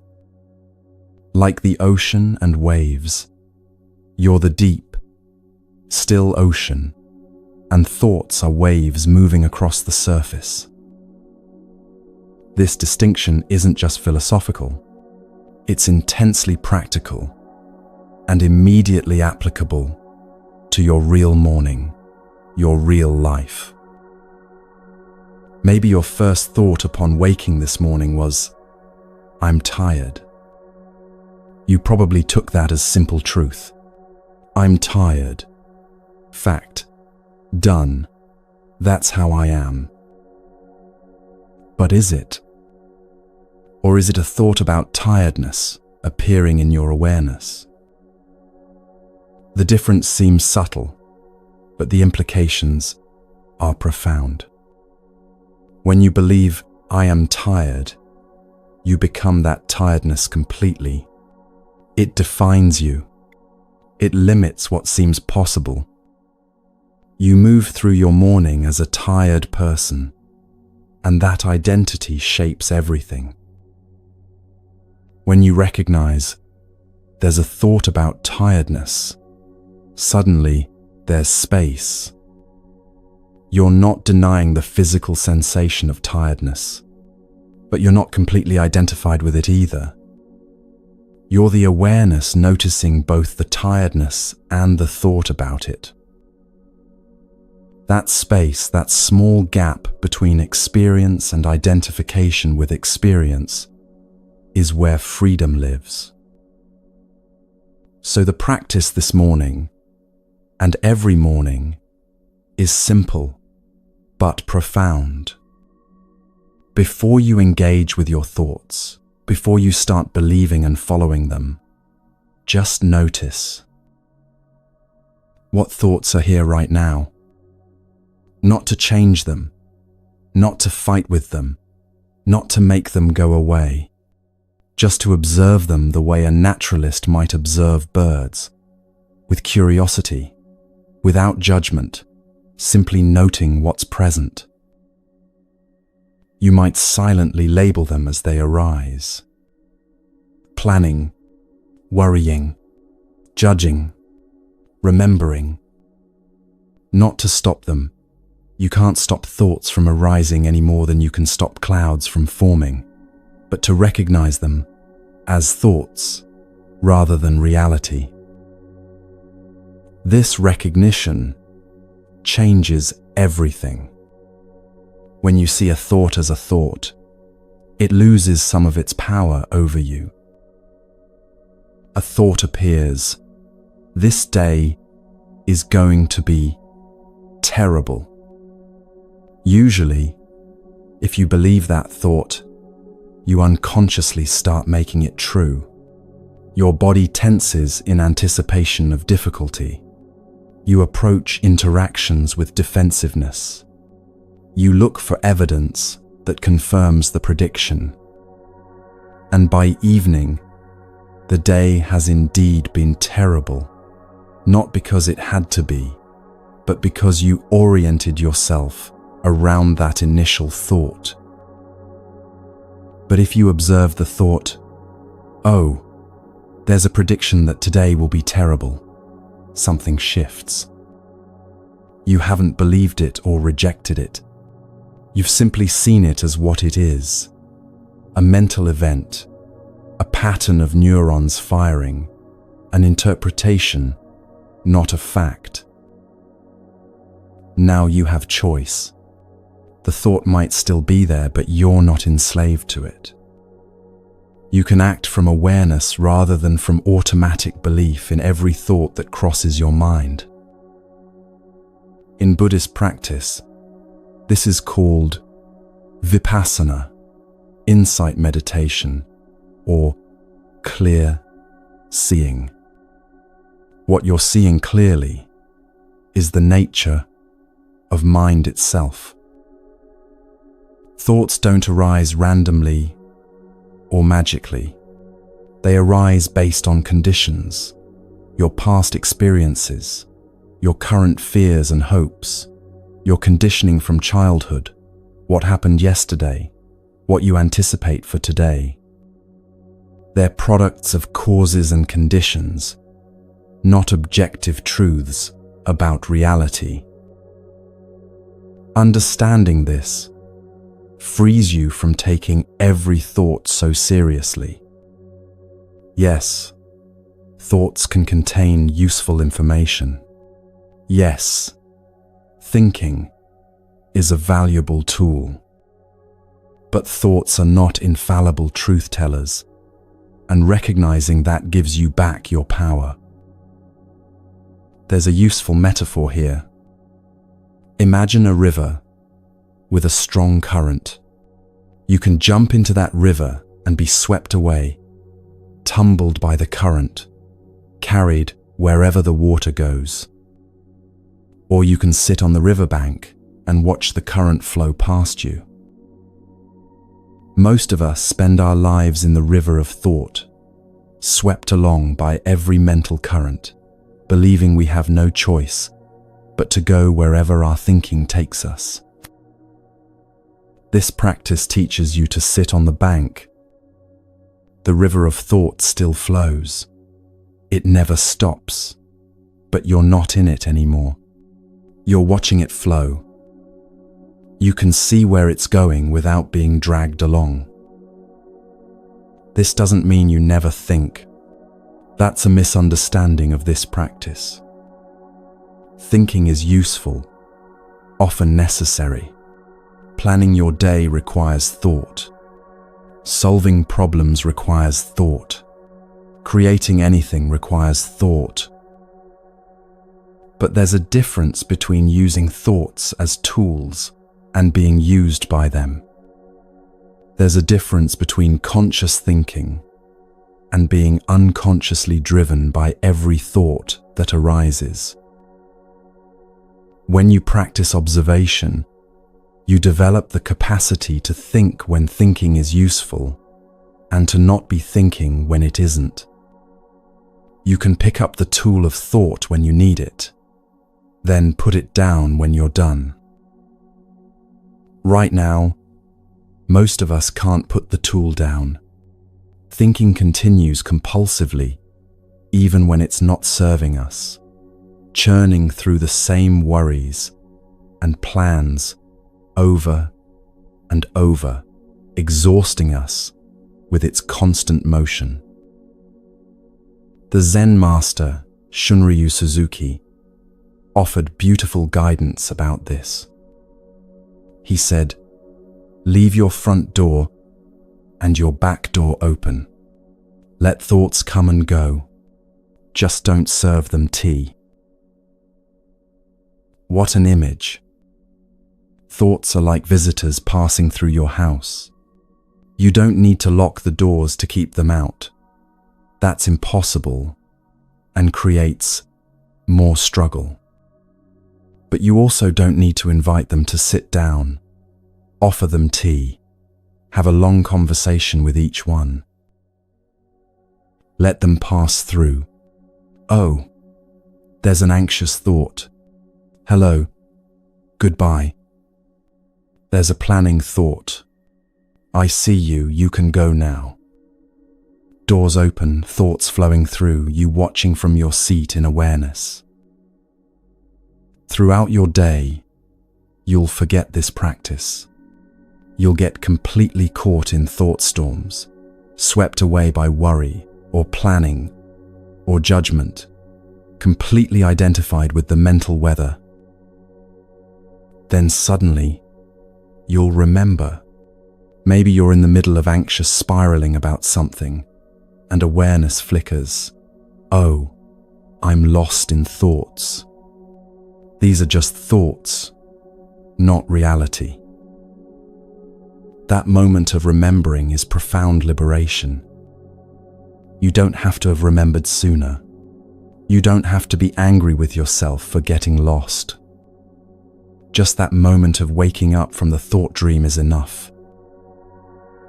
And the more you practice observing thoughts each morning, the more frequently these moments of remembering arise throughout your day.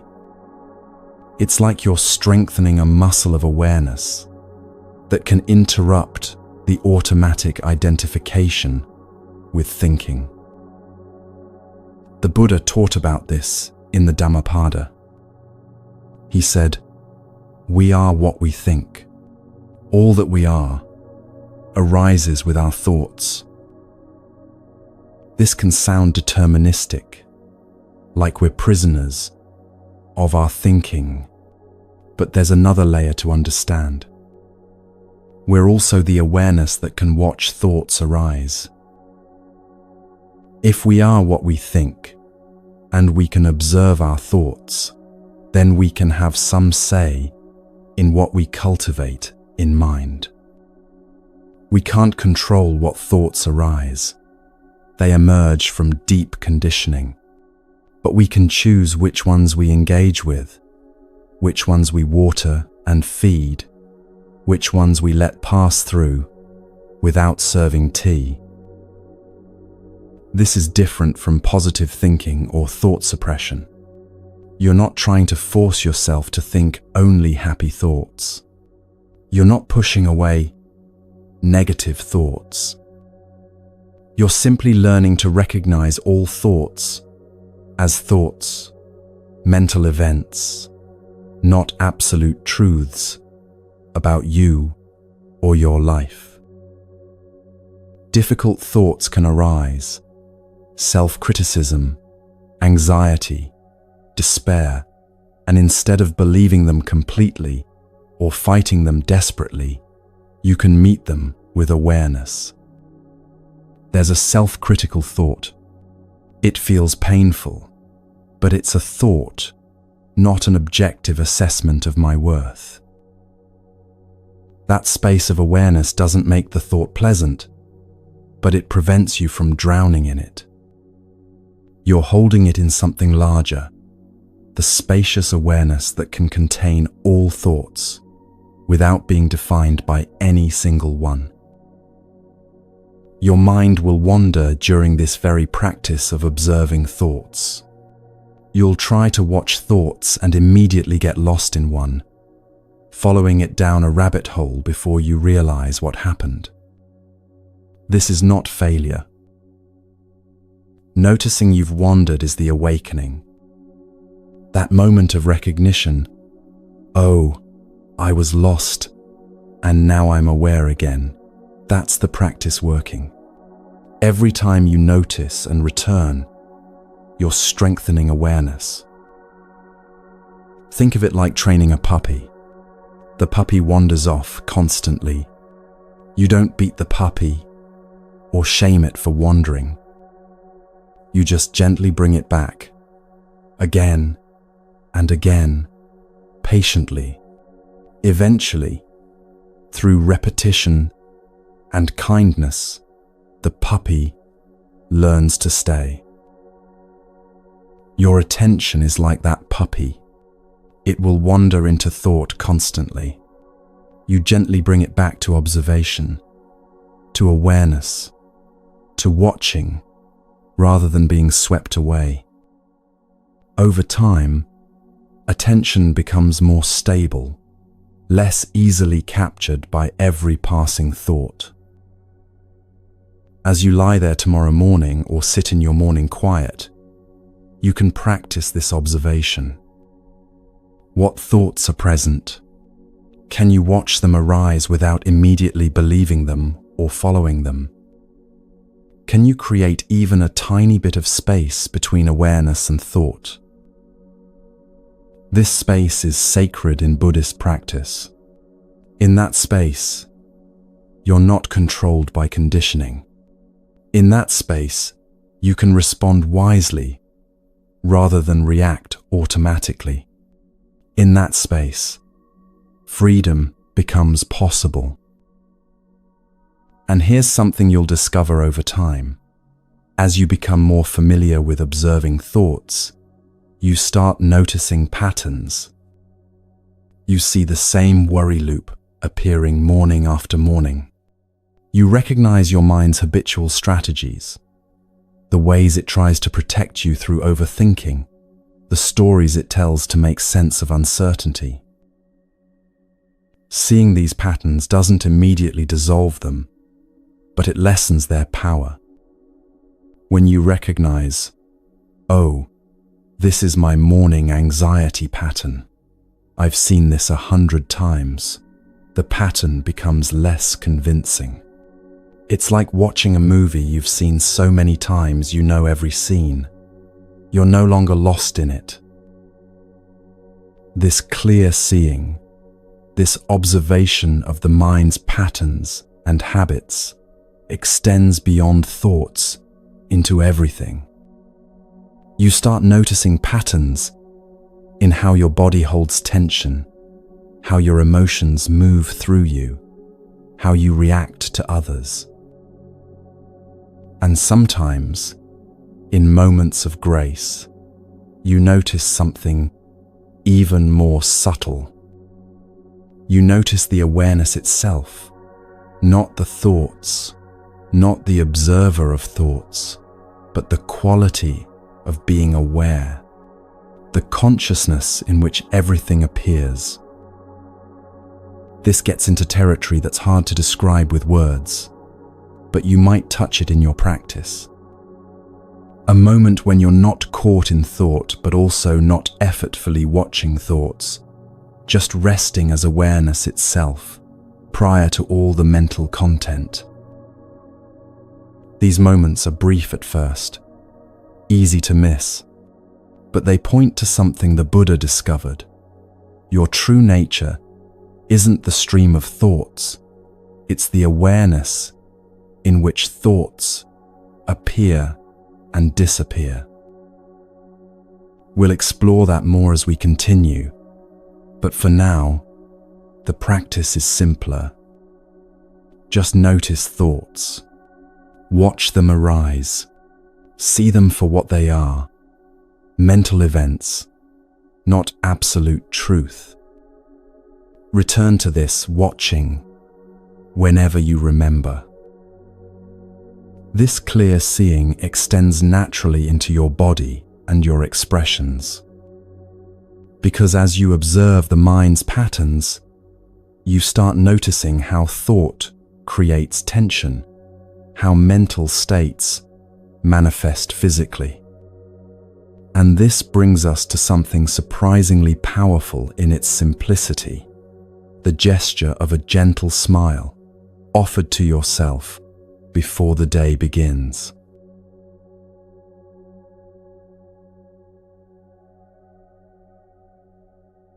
The smallest practice, sometimes the most powerful.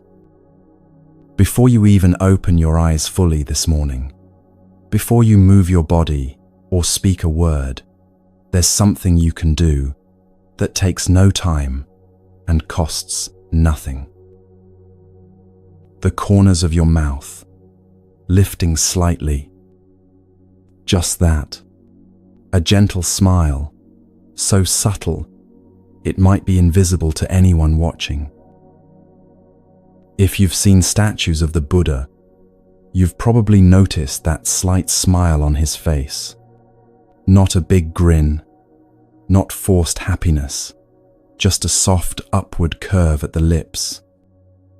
The half smile of someone at peace. This smile isn't for anyone else. It's for you. A gesture you offer to yourself before the day begins making demands. Maybe resistance immediately arises when you hear this. Smile? When I wake up anxious, when I'm dreading the day ahead, when my body hurts or my heart is heavy, you want me to smile. I hear that resistance. And I'm not asking you to pretend everything is okay when it isn't. I'm not suggesting you paste on fake happiness or perform positivity you don't feel. This practice is something more subtle and more genuine than that. The Vietnamese Zen master Thich Nhat Hanh, who we've heard from before, taught extensively about the practice of smiling. He would say something that sounds paradoxical at first. Sometimes your joy creates your smile, but sometimes your smile creates your joy. Think about that for a moment. We usually believe the relationship goes one direction. I feel happy, therefore I smile. Joy causes smile. Simple cause and effect. But Thich Nhat Hanh observed something the Buddha understood. The relationship flows both ways. Body and mind aren't separate entities with a one-way street between them. They interpenetrate. They affect each other constantly. Your mental state shapes your physical posture and expression, and your physical posture and expression shape your mental state. The loop runs in both directions. When you're depressed, your body reflects it. Shoulders slumped, face fallen, movements heavy. When you're joyful, your body reflects that too. Lighter step, open posture, natural smile. Mental state creates physical expression. But it also works the other way. When you deliberately shift your physical state, straightening your spine, softening your face, lifting the corners of your mouth, your mental state responds. Not magically, not instantly making everything better, but creating a subtle shift in the right direction. So the practice is this. Still in bed, or sitting up now, eyes closed, or softly open, allow a slight smile to form on your face. Not a forced grin, not teeth showing, not trying to look happy. Just the gentlest lift at the corners of your mouth, so subtle someone watching might not even notice it. And then pay attention. What happens? Maybe your shoulders drop slightly, releasing tension you didn't know you were holding. Maybe your breath deepens naturally, no longer shallow and tight. Maybe something in your chest softens, a tiny bit of space opening where before there was only constriction. Or maybe nothing happens at all. Maybe the smile feels mechanical, fake, pointless. That's okay too. You're not failing if you don't feel an immediate wave of peace. The practice is the gesture itself, not the feeling it produces. You're doing something countercultural, simply by making this gentle gesture toward yourself. We live in a world that demands seriousness, hardness, constant striving. A world that tells you to be tough, to armor yourself, to meet difficulty with tension and resistance. a world where gentleness toward yourself is seen as weakness or indulgence. This morning smile is a quiet rebellion against all of that. It's tenderness toward yourself when the world rarely offers tenderness. It's a way of saying, I'm here, I'm alive, and that itself, just being alive, just breathing, just existing, is worthy of a smile. Not because your life is perfect or your circumstances are ideal, but because you're choosing to meet yourself with kindness rather than criticism, with softness rather than hardness, with openness rather than clenched resistance. There's a famous story from the Buddha's life about the power of a smile. It's called the Flower Sermon, and it goes like this. The Buddha stood before his students holding a flower. He said nothing, just held up this flower and smiled. The students were confused, waiting for teaching, for explanation, for words. One student, Mahakashyapa, looked at the Buddha holding the flower and smiling, and he understood. He smiled back. The Buddha said, I have the treasure of the true teaching, the marvelous mind of nirvana, the true form which is formlessness, and the ineffable teaching. I have transmitted it to Mahakashyapa. What was transmitted? Not information, not philosophy, not technique. Something wordless, the recognition of peace, presence, the simple fact of being here now without needing anything to be different. Your morning smile to yourself is this same transmission. You're not smiling because you've achieved something or because circumstances are favorable. You're smiling as recognition. I'm here. Life is here. This moment is here. And that's enough. This isn't about forcing happiness or denying difficulty. You can smile gently while also acknowledging that you're tired, that you're worried, that life is hard right now. The smile isn't saying, everything is fine. It's saying, I'm choosing to meet this moment, whatever it contains, with some measure of gentleness and openness rather than pure resistance. You're not forcing happiness. You're inviting openness. When your face is tight and closed, that reflects and reinforces a tight, closed mind and heart. When you soften your face, when you allow that gentle smile, you're creating a tiny opening, not fixing everything, just allowing a crack of light into the defended places. Imagine meeting someone difficult later today, someone who typically triggers your stress or frustration. You can meet them with your habitual tension, jaw clenched, face hard, already defended before they've even spoken. Or you can meet them with this inner smile still alive in you. Not a smile at them necessarily, but a quality of gentleness you've been cultivating since morning.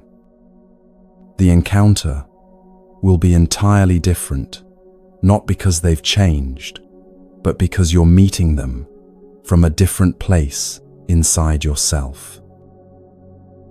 There's a teaching in Buddhism from the Heart Sutra that says, form is emptiness, emptiness is form. This sounds mystical and abstract, but it points to something practical. Body and mind, form and consciousness, aren't separate things. They're two aspects of one reality, constantly interpenetrating, constantly affecting each other. Change the body, and you change the mind. Change the mind, and you change the body. This isn't manipulation or trickery. It's understanding how you actually work. Your smile, even if it feels mechanical at first, sends signals through your nervous system. Facial muscles connect to neural pathways associated with positive emotion. The act of smiling, even slightly, even without feeling happy, creates conditions for a shift in your inner state. You're not lying to yourself. You're working with the body-mind connection intelligently, using form to affect consciousness, using gesture to invite possibility. Some mornings, the smile will come easily and feel genuine. You'll wake with some natural ease, and forming that gentle smile feels like a simple extension of how you already feel. Those mornings are lovely. Other mornings, the smile won't come at all. You wake in genuine pain, physical, emotional, or both. You wake to devastating news, or overwhelming grief, or fear that won't release its grip. On those mornings, don't force the smile. This practice is invitation, never demand, never another thing to fail at, never another way to judge yourself as not doing it right. Maybe instead of a smile, you just soften the tension in your jaw. Maybe you let your face relax instead of clenching it. Maybe you place your hand gently on your cheek as you would touch someone you care about. These are all forms of the same practice, meeting yourself with tenderness instead of harshness, with softness instead of rigid demand. Finding whatever gesture of kindness is available to you in this particular morning. This smile, this gentle gesture, is like putting a hand on your own shoulder, the way you'd comfort a dear friend. It's the care you'd naturally offer someone else, now directed toward yourself. Most of us are so much harsher with ourselves than we'd ever be with someone we love. We wake up already criticizing ourselves. Didn't sleep enough. Shouldn't feel this way. Need to do better. Be better. The inner voice is sharp and demanding before we've even left the bed. The morning smile interrupts that pattern. It's a gesture of friendship toward yourself. A way of saying, I see you, I'm with you, we're in this together, to your own being. Over time, this small practice accumulates. You start your day meeting yourself with gentleness, rather than criticism, hundreds of mornings in a row. That changes something fundamental in your relationship with yourself. You become someone who treats yourself with the same care you'd offer a person you love. Not perfectly, not every moment, but more consistently, more naturally. The default setting shifts from harsh judgment toward kind acknowledgement. And this shift in how you meet yourself changes how you meet everything else. When you walk through your day, having begun with that gesture of self-kindness, having literally formed your face into a shape of gentleness, you carry that with you. Not as a permanent state. You'll still get frustrated, worried, tense throughout the day, but you'll have this reference point to return to. That moment of morning gentleness, available to be remembered when you most need it. So tomorrow morning and the morning after, as you lie there, having practiced gratitude and breath and intention, having released expectations and sat in meditation and extended loving kindness and observed your thoughts, add this simple gesture. Let your face form a gentle smile. Feel what happens in your body when you do. Notice the quality of mind that accompanies this softest of expressions. You're not pretending to be happy. You're not performing for anyone. You're simply choosing to begin your day by meeting yourself with the gentleness you deserve, offering yourself the same tender regard you'd offer any being you care about. And with this gentle smile still alive in you, even if just as a memory of possibility, you step into your morning with different energy. Not transformed into someone else, not suddenly fixed or perfected, but carrying a quality of softness, a willingness to meet life with some measure of openness. This prepares you for what comes next in your day, the ordinary moments you usually rush through, the simple things you typically overlook. Because when you begin with gentleness toward yourself, you naturally become more available to notice the quiet beauty that's always been here, waiting for your attention.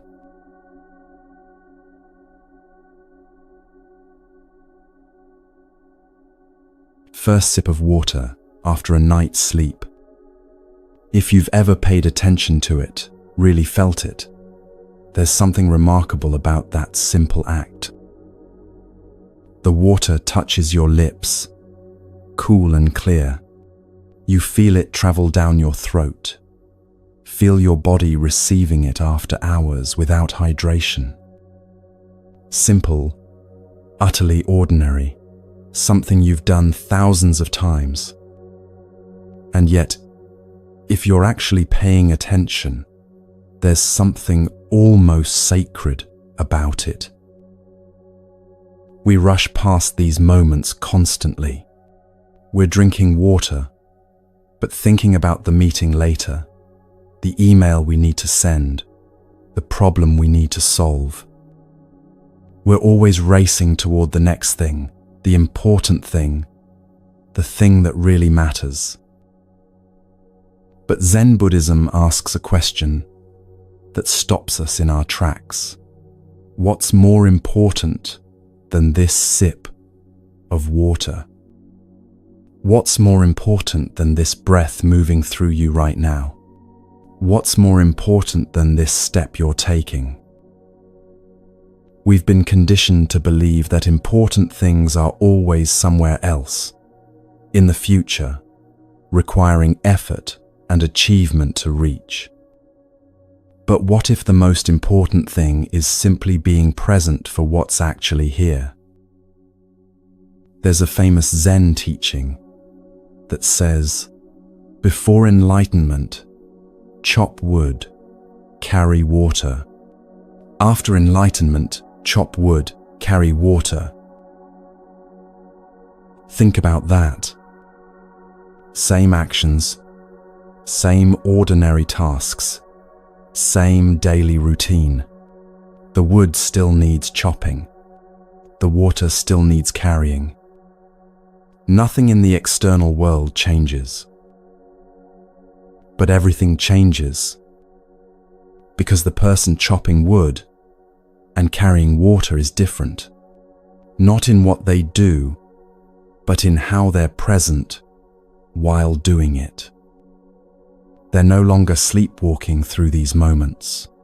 no longer treating them as obstacles between here and somewhere better. They've discovered that life doesn't happen later, after you finish all the mundane tasks. Life is happening in the chopping, in the carrying, in the drinking, in the breathing. So this morning, as you move through your routine, try this.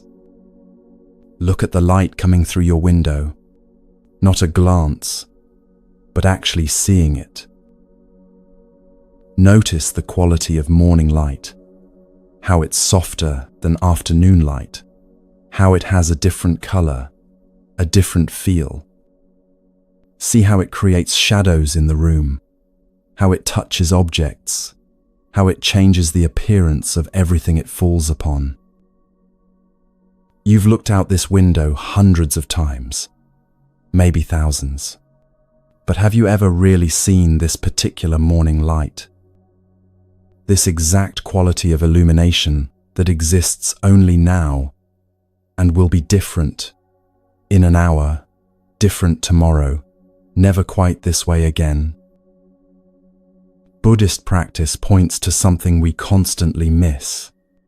We spend our entire lives seeking extraordinary experiences, the perfect vacation, the peak moment, the special event that will finally make us feel alive. Meanwhile, we're missing the extraordinary nature of the ordinary. It's like being desperately thirsty while standing in the rain. Water is falling all around you, touching your skin, but you don't notice because you're so focused on finding water somewhere else, somewhere special. Your real morning is filled with these moments, if you're available to them. The sound of birds outside your window, or maybe it's traffic, or maybe it's silence. Usually this is just background noise, something you filter out while focusing on your thoughts. But what if you really listened? Not labeling it as pleasant birdsong, or annoying traffic, or peaceful silence. Just hearing. Pure sound arising, existing in the air, then fading. When you listen this way, without the constant mental commentary, something shifts. Sound becomes vivid, alive, immediate. You're not thinking about sound, you're experiencing it directly. This is what Zen calls shoshin, beginner's mind. The mind that sees everything as if for the first time, fresh and new, not filtered through all your accumulated opinions and judgments. Shunryu Suzuki Roshi, a Zen master who brought this practice to the West, said something beautiful about this. In the beginner's mind, there are many possibilities, but in the expert's mind, there are few. When you think you know something completely, when you've categorized and understood and filed it away, you stop really seeing it. The expert mind says, "Oh, I know what that is," and moves on. Nothing new to discover here. But beginner's mind stays curious, stays open. Yes, you've drunk water thousands of times before. But have you drunk this water in this body, in this moment? Have you tasted it with fresh attention, as if it's the first time? Do you remember being a child? Everything was wonder then. A puddle could occupy your attention for 20 minutes. The way light reflected on water was endlessly fascinating. A bug crawling across the sidewalk was worth watching its entire journey. We lose this as we grow up. And we call that loss maturity, sophistication, growing up. But what if we've actually lost something precious? The task isn't to become childish again, to lose all adult capacity for planning and responsibility. It's to recover that quality of attention, that freshness of perception, to see with fresh eyes while maintaining adult wisdom. You might be thinking, I don't have time for this. I can't stand at my window staring at light when I have a job to get to, a life to manage, responsibilities to meet.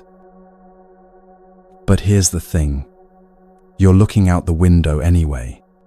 You're drinking water anyway. You're hearing sounds anyway. The time isn't the issue.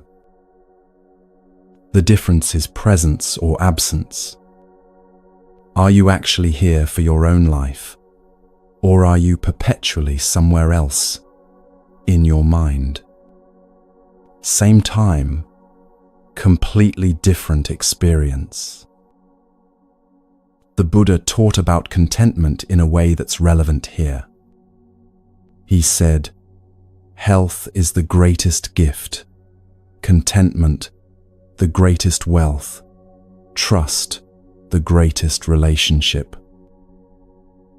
Contentment isn't about having more things, achieving more goals, reaching some future state where you'll finally be satisfied. Contentment is about being fully present with what is, not settling for less than you deserve, not giving up on growth or change, but recognizing that right now, in this moment, drinking this water, breathing this breath, alive in this body, this is not nothing. This is actually everything. When you practice this morning awareness, when you really taste your water, or see your light, or hear your sounds, something begins to shift throughout your entire day. Your tea break at work becomes meditation. Instead of scrolling your phone while mechanically drinking, you're tasting the tea, feeling the warmth of the cup in your hands, noticing the slight bitterness or sweetness on your tongue. Walking to your car becomes practice. You feel your feet contacting the ground. Notice the air temperature on your skin. See the quality of light in this particular moment. Washing your hands becomes ceremony. The feeling of water, the sensation of soap, the movements of your hands, all of it given your full attention, instead of being done while your mind races ahead to the next task. You're not doing these things differently. You're present while you're doing them. That's the only difference. And it's the difference that changes everything. We've automated so much of our lives, going through motions, performing tasks, checking boxes, all while being mentally somewhere else entirely. Then we wonder why life feels empty, why we feel disconnected, why even pleasant experiences feel hollow. But life isn't empty. We're absent. Life is happening with or without our attention. The water is still refreshing your body whether you notice or not. The light is still illuminating your room whether you see it or not. But when you're absent, when you're lost in thought, you miss the actual experience of being alive. You arrive at evening and realize you weren't really present for any of it. The day happened, but you weren't quite there. You were busy planning, worrying, remembering, analyzing, anything but actually being here. This practice of enjoying the simple isn't about making ordinary things special or putting them on a pedestal. It's about recognizing that ordinary is special. Every moment is the only moment of its kind that will ever exist. This sip of water happens once. This quality of morning light appears once. This breath moves through you once. You can have another sip, another morning, another breath, but not this one again. When you really understand that, really feel it, ordinary moments become precious. Not because you're making them special, but because you're recognizing what they actually are. Unique, unrepeatable, fleeting. The Japanese have a concept called mono no aware, a gentle sadness at the impermanence of things, combined with appreciation for their transient beauty. Cherry blossoms are treasured partly because they bloom so briefly. Their beauty is inseparable from their impermanence. Your morning is like that. This particular morning will never come again. You can have other mornings, but not this one. That reality, when you let yourself feel it, makes even the simplest moment worth your full attention. You'll forget this practice constantly. That's not a problem. It's reality. You'll rush through your morning, automate your movements, arrive at work without remembering the drive. And then, maybe at lunchtime, maybe in the afternoon, you'll take a bite of food and suddenly taste it. Really taste it. All the flavors distinct and present, the texture, the temperature, the experience of eating suddenly vivid and immediate. That moment of remembering, of waking up to the present, that's grace. You don't have to be hard on yourself for all the moments you missed. Just notice this moment of presence, be grateful for it, and continue. The practice isn't maintaining perfect awareness every second. It's repeatedly returning to presence, repeatedly remembering that life is here now, not somewhere else later. Each morning when you practice this, really tasting your water, really seeing your light, really hearing your sounds, you're strengthening something in yourself. Not through force or discipline, but through gentle repetition. You're training your attention to recognize and appreciate what's actually here, instead of constantly searching for something better somewhere else. Over time, this becomes more natural, less effortful. Presence becomes your default, rather than something you have to work hard to achieve. But even after years of practice, you'll still forget, sometimes. Still sleepwalk through moments, still get lost in thought, still miss the simple beauty of what's right in front of you. That's part of being human. The practice is just returning, again and again, with patience and without judgment. Each return is valuable. Each moment of presence is complete in itself. This quality of attention you're cultivating with simple things, the water, the light, the sounds, naturally extends into how you move through space. When you're really tasting your water, you're present in your body, and that embodied presence wants to extend into movement, into the sensation of actually inhabiting your body as it moves through the world. Walking, which you do countless times each day, becomes an opportunity for this same practice. Not walking to get somewhere, but walking as a way of being present, of feeling your body in motion, of experiencing each step fully. This is where all these practices converge: gratitude, breath, intention, release, stillness, loving kindness, observation, gentleness, and now presence with simple things. They all lead to the same place: here, now, fully alive in this moment, in this body, taking this step.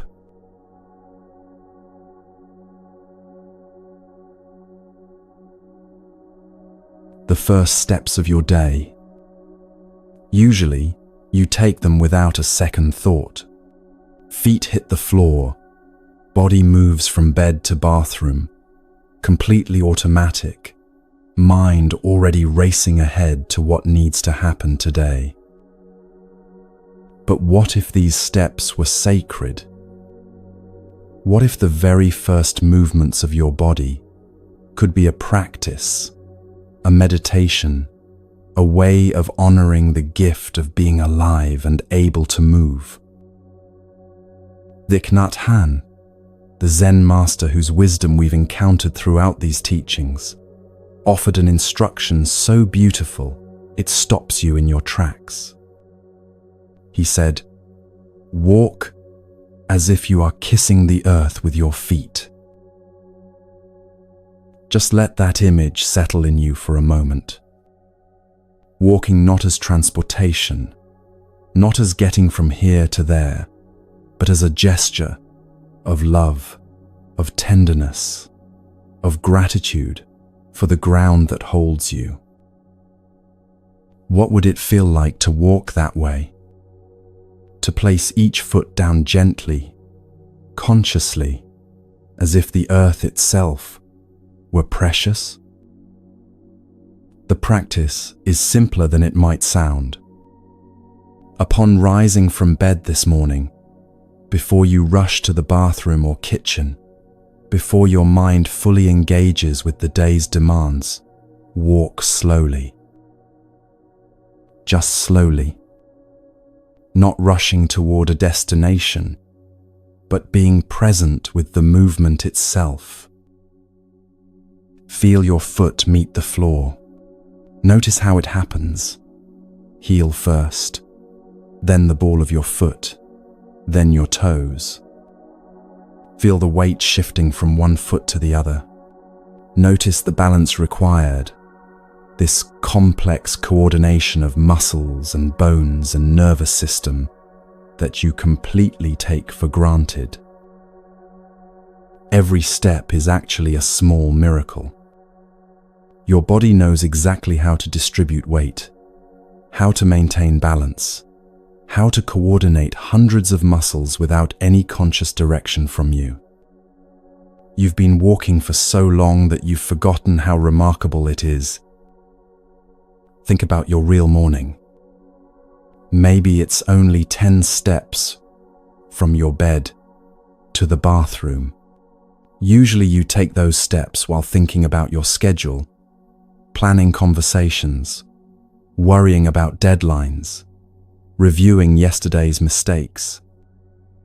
Your body is here, but you're somewhere else entirely. What if, just for those 10 steps, you were fully present?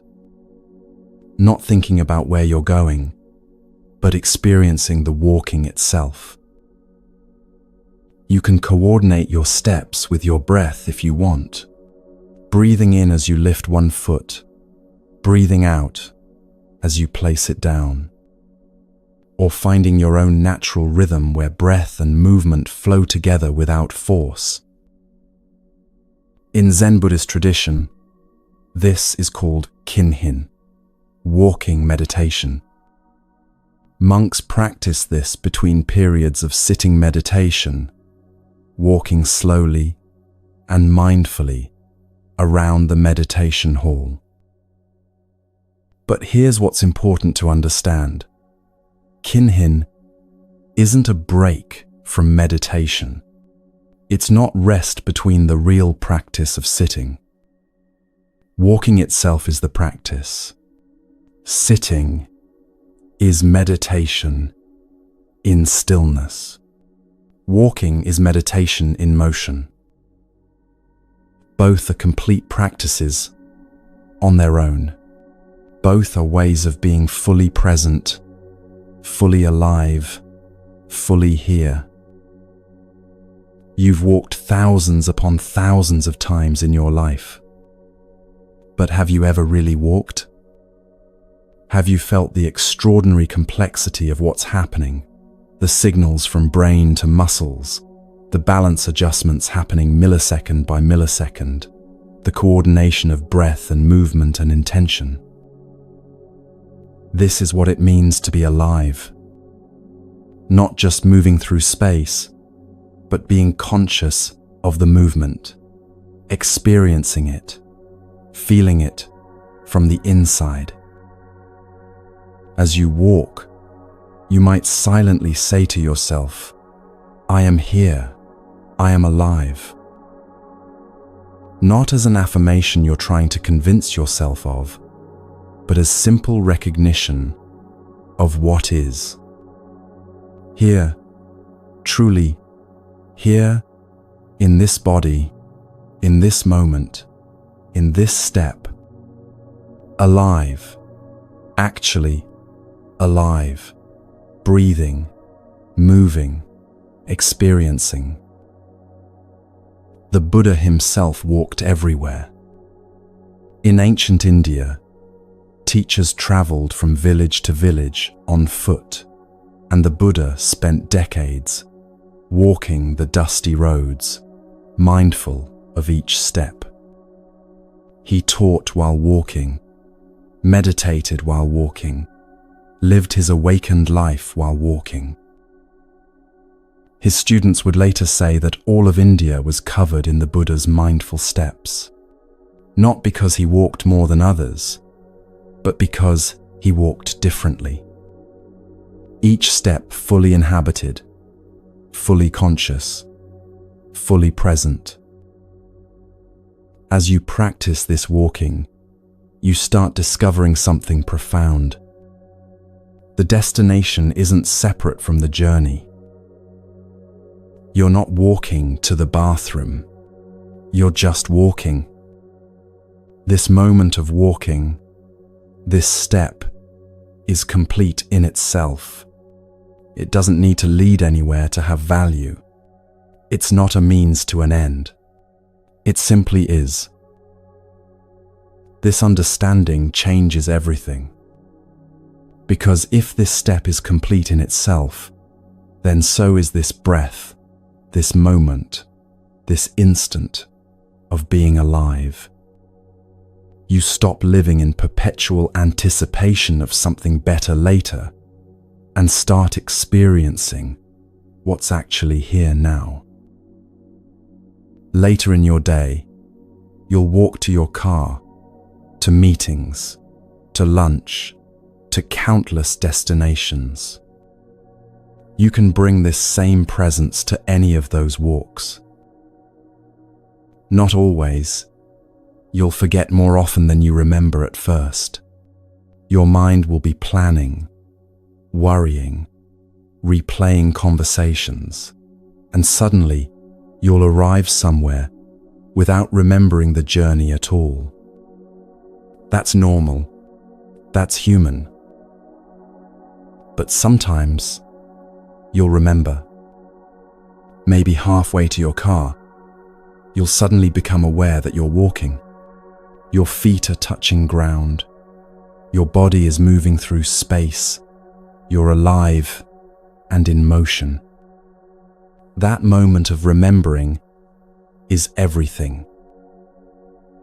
You arrive at your destination, but you've also arrived in the present moment. You haven't missed the journey. You were there for it. These 10 teachings we've explored together, do you see how they're all coming together now? how they all meet in this simple act of walking. You walk with gratitude for legs that carry you, for ground that supports you, for this body that moves. You coordinate your steps with breath, anchoring yourself to the present moment with each inhale and exhale. You carry your intention in your walking, moving slowly, moving consciously, moving with care. You walk without rigid expectations about how it should feel or what should happen. You observe thoughts that arise while walking without being pulled away from the physical sensation of movement. You walk with loving kindness, extending goodwill toward yourself and others even as you move. Maybe there's a gentle smile on your face as you walk. Maybe you're tasting the simple pleasure of movement itself, enjoying the ordinary miracle of one foot in front of the other. And all of this happens in the most ordinary action imaginable, walking from one room to another. These morning practices aren't preparation for your life. They are your life.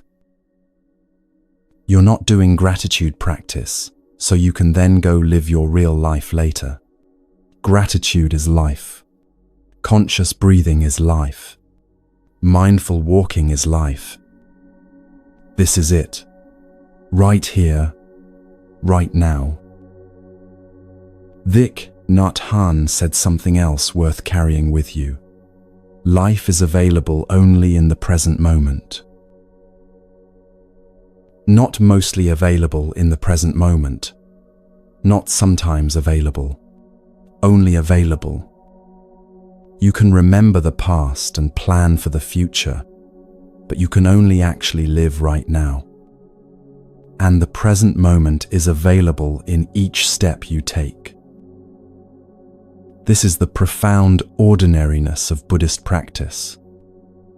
You're not trying to transcend your ordinary life, to escape into some special spiritual realm. You're fully entering the life you already have.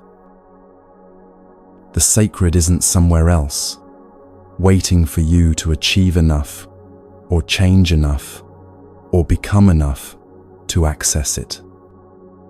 The sacred is here, in this step, in this breath, in this moment of being alive. Your morning walk to the bathroom is as worthy of your full attention as any meditation retreat, any sacred ceremony, any spiritual practice. Because it's real, it's happening, it's your actual life unfolding right now. When you walk this way, slowly, consciously, present to each step, you're doing exactly what the Buddha did on those dusty roads in ancient India.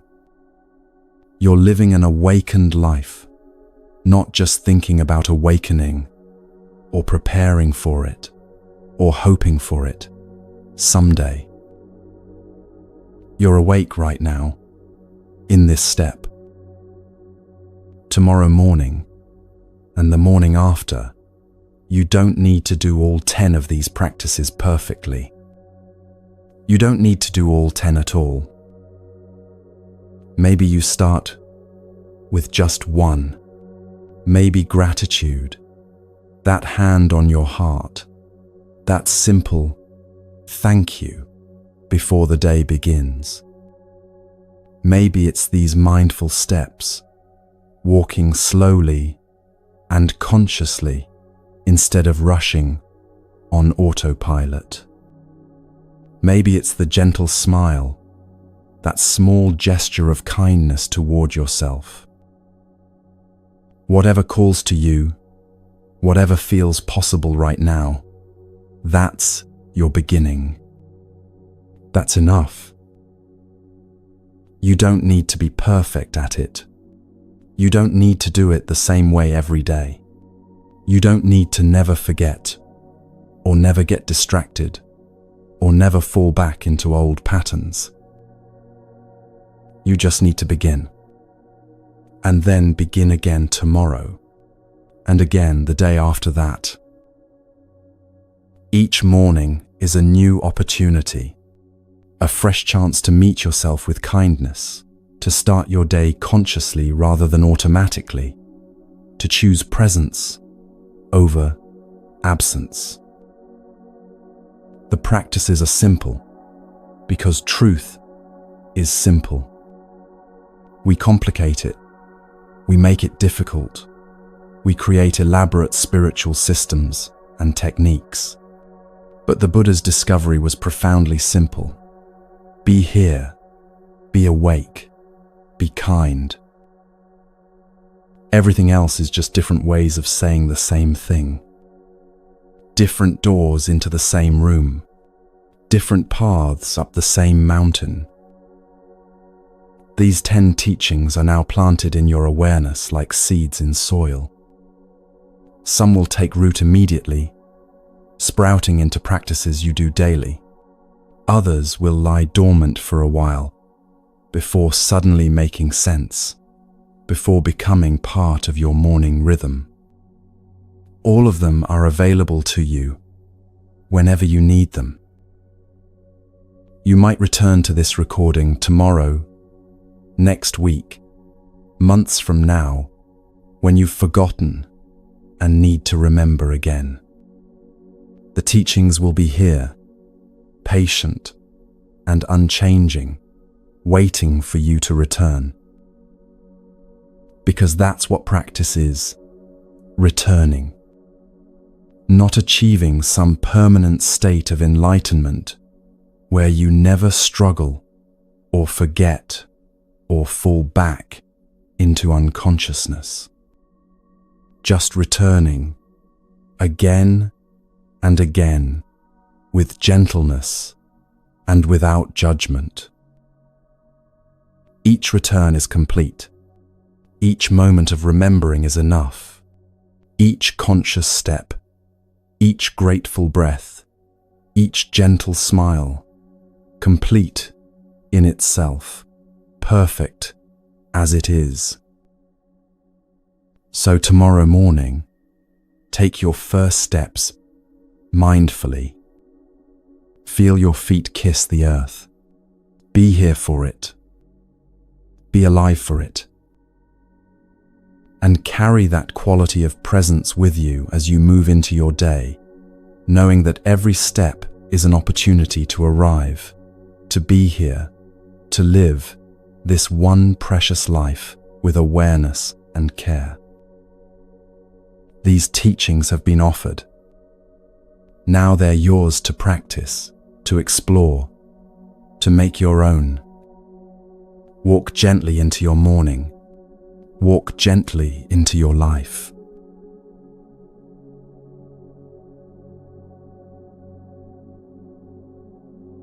We've walked these 10 teachings together, like following a path through a forest. Each teaching a clearing where light comes through differently. Gratitude, breath, intention, release, stillness, loving kindness, observation, gentleness, simplicity, mindful movement.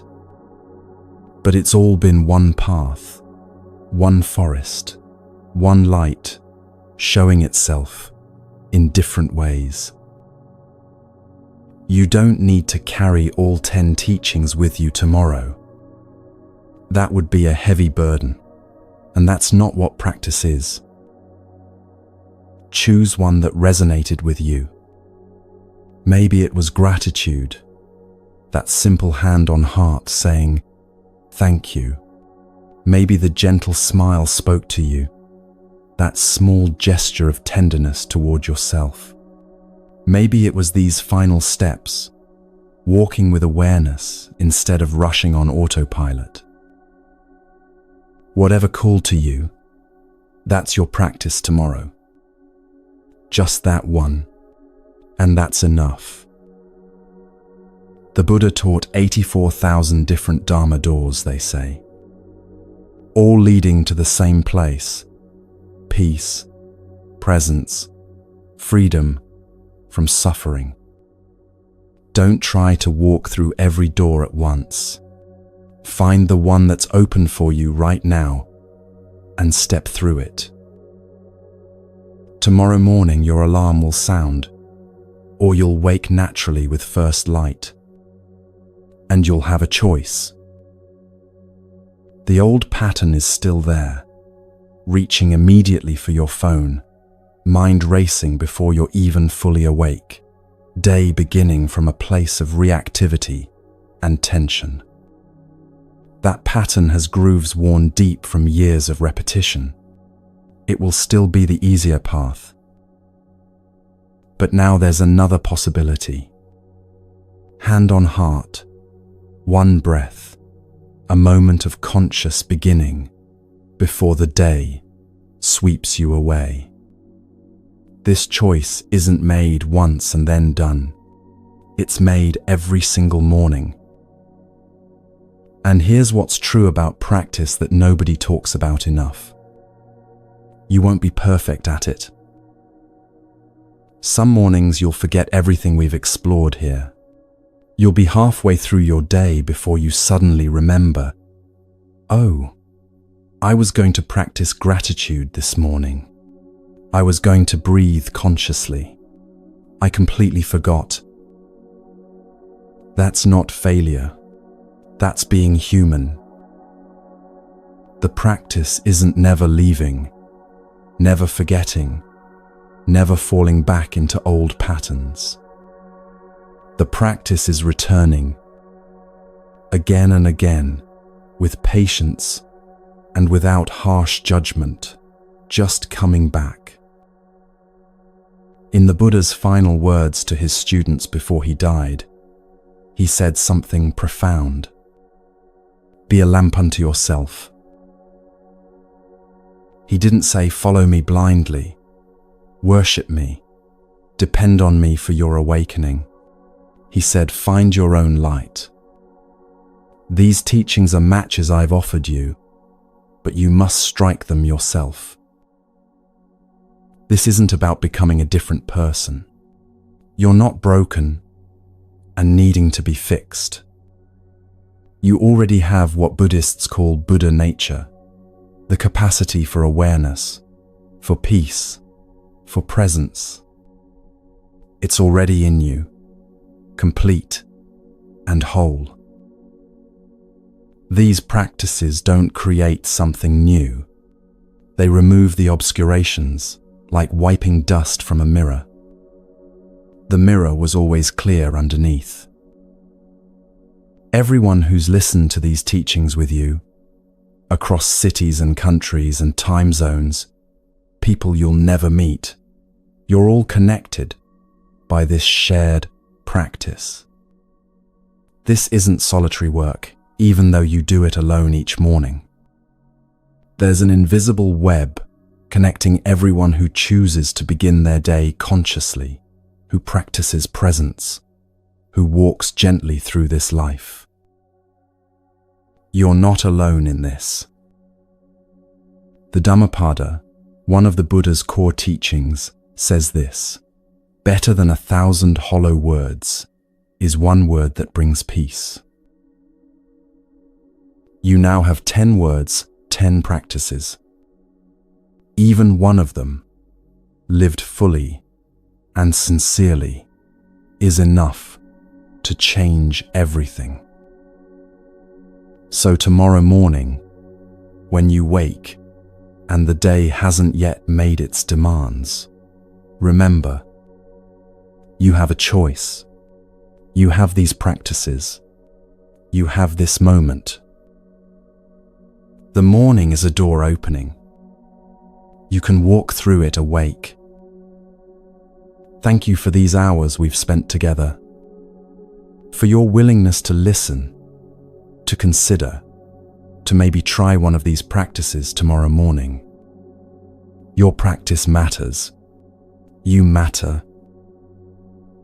May you wake with peace, May your mornings become sacred, not through grand gestures, but through simple presence. May you find the extraordinary hiding in the ordinary, in your breath, in your steps, in the water you drink, and the light coming through your window. May you walk gently through this life. May you be kind to yourself when you forget, and patient when you remember. May you know, deep in your being, that you're already home. The path continues. It continues with your next breath, your next step, your next morning. Walk gently,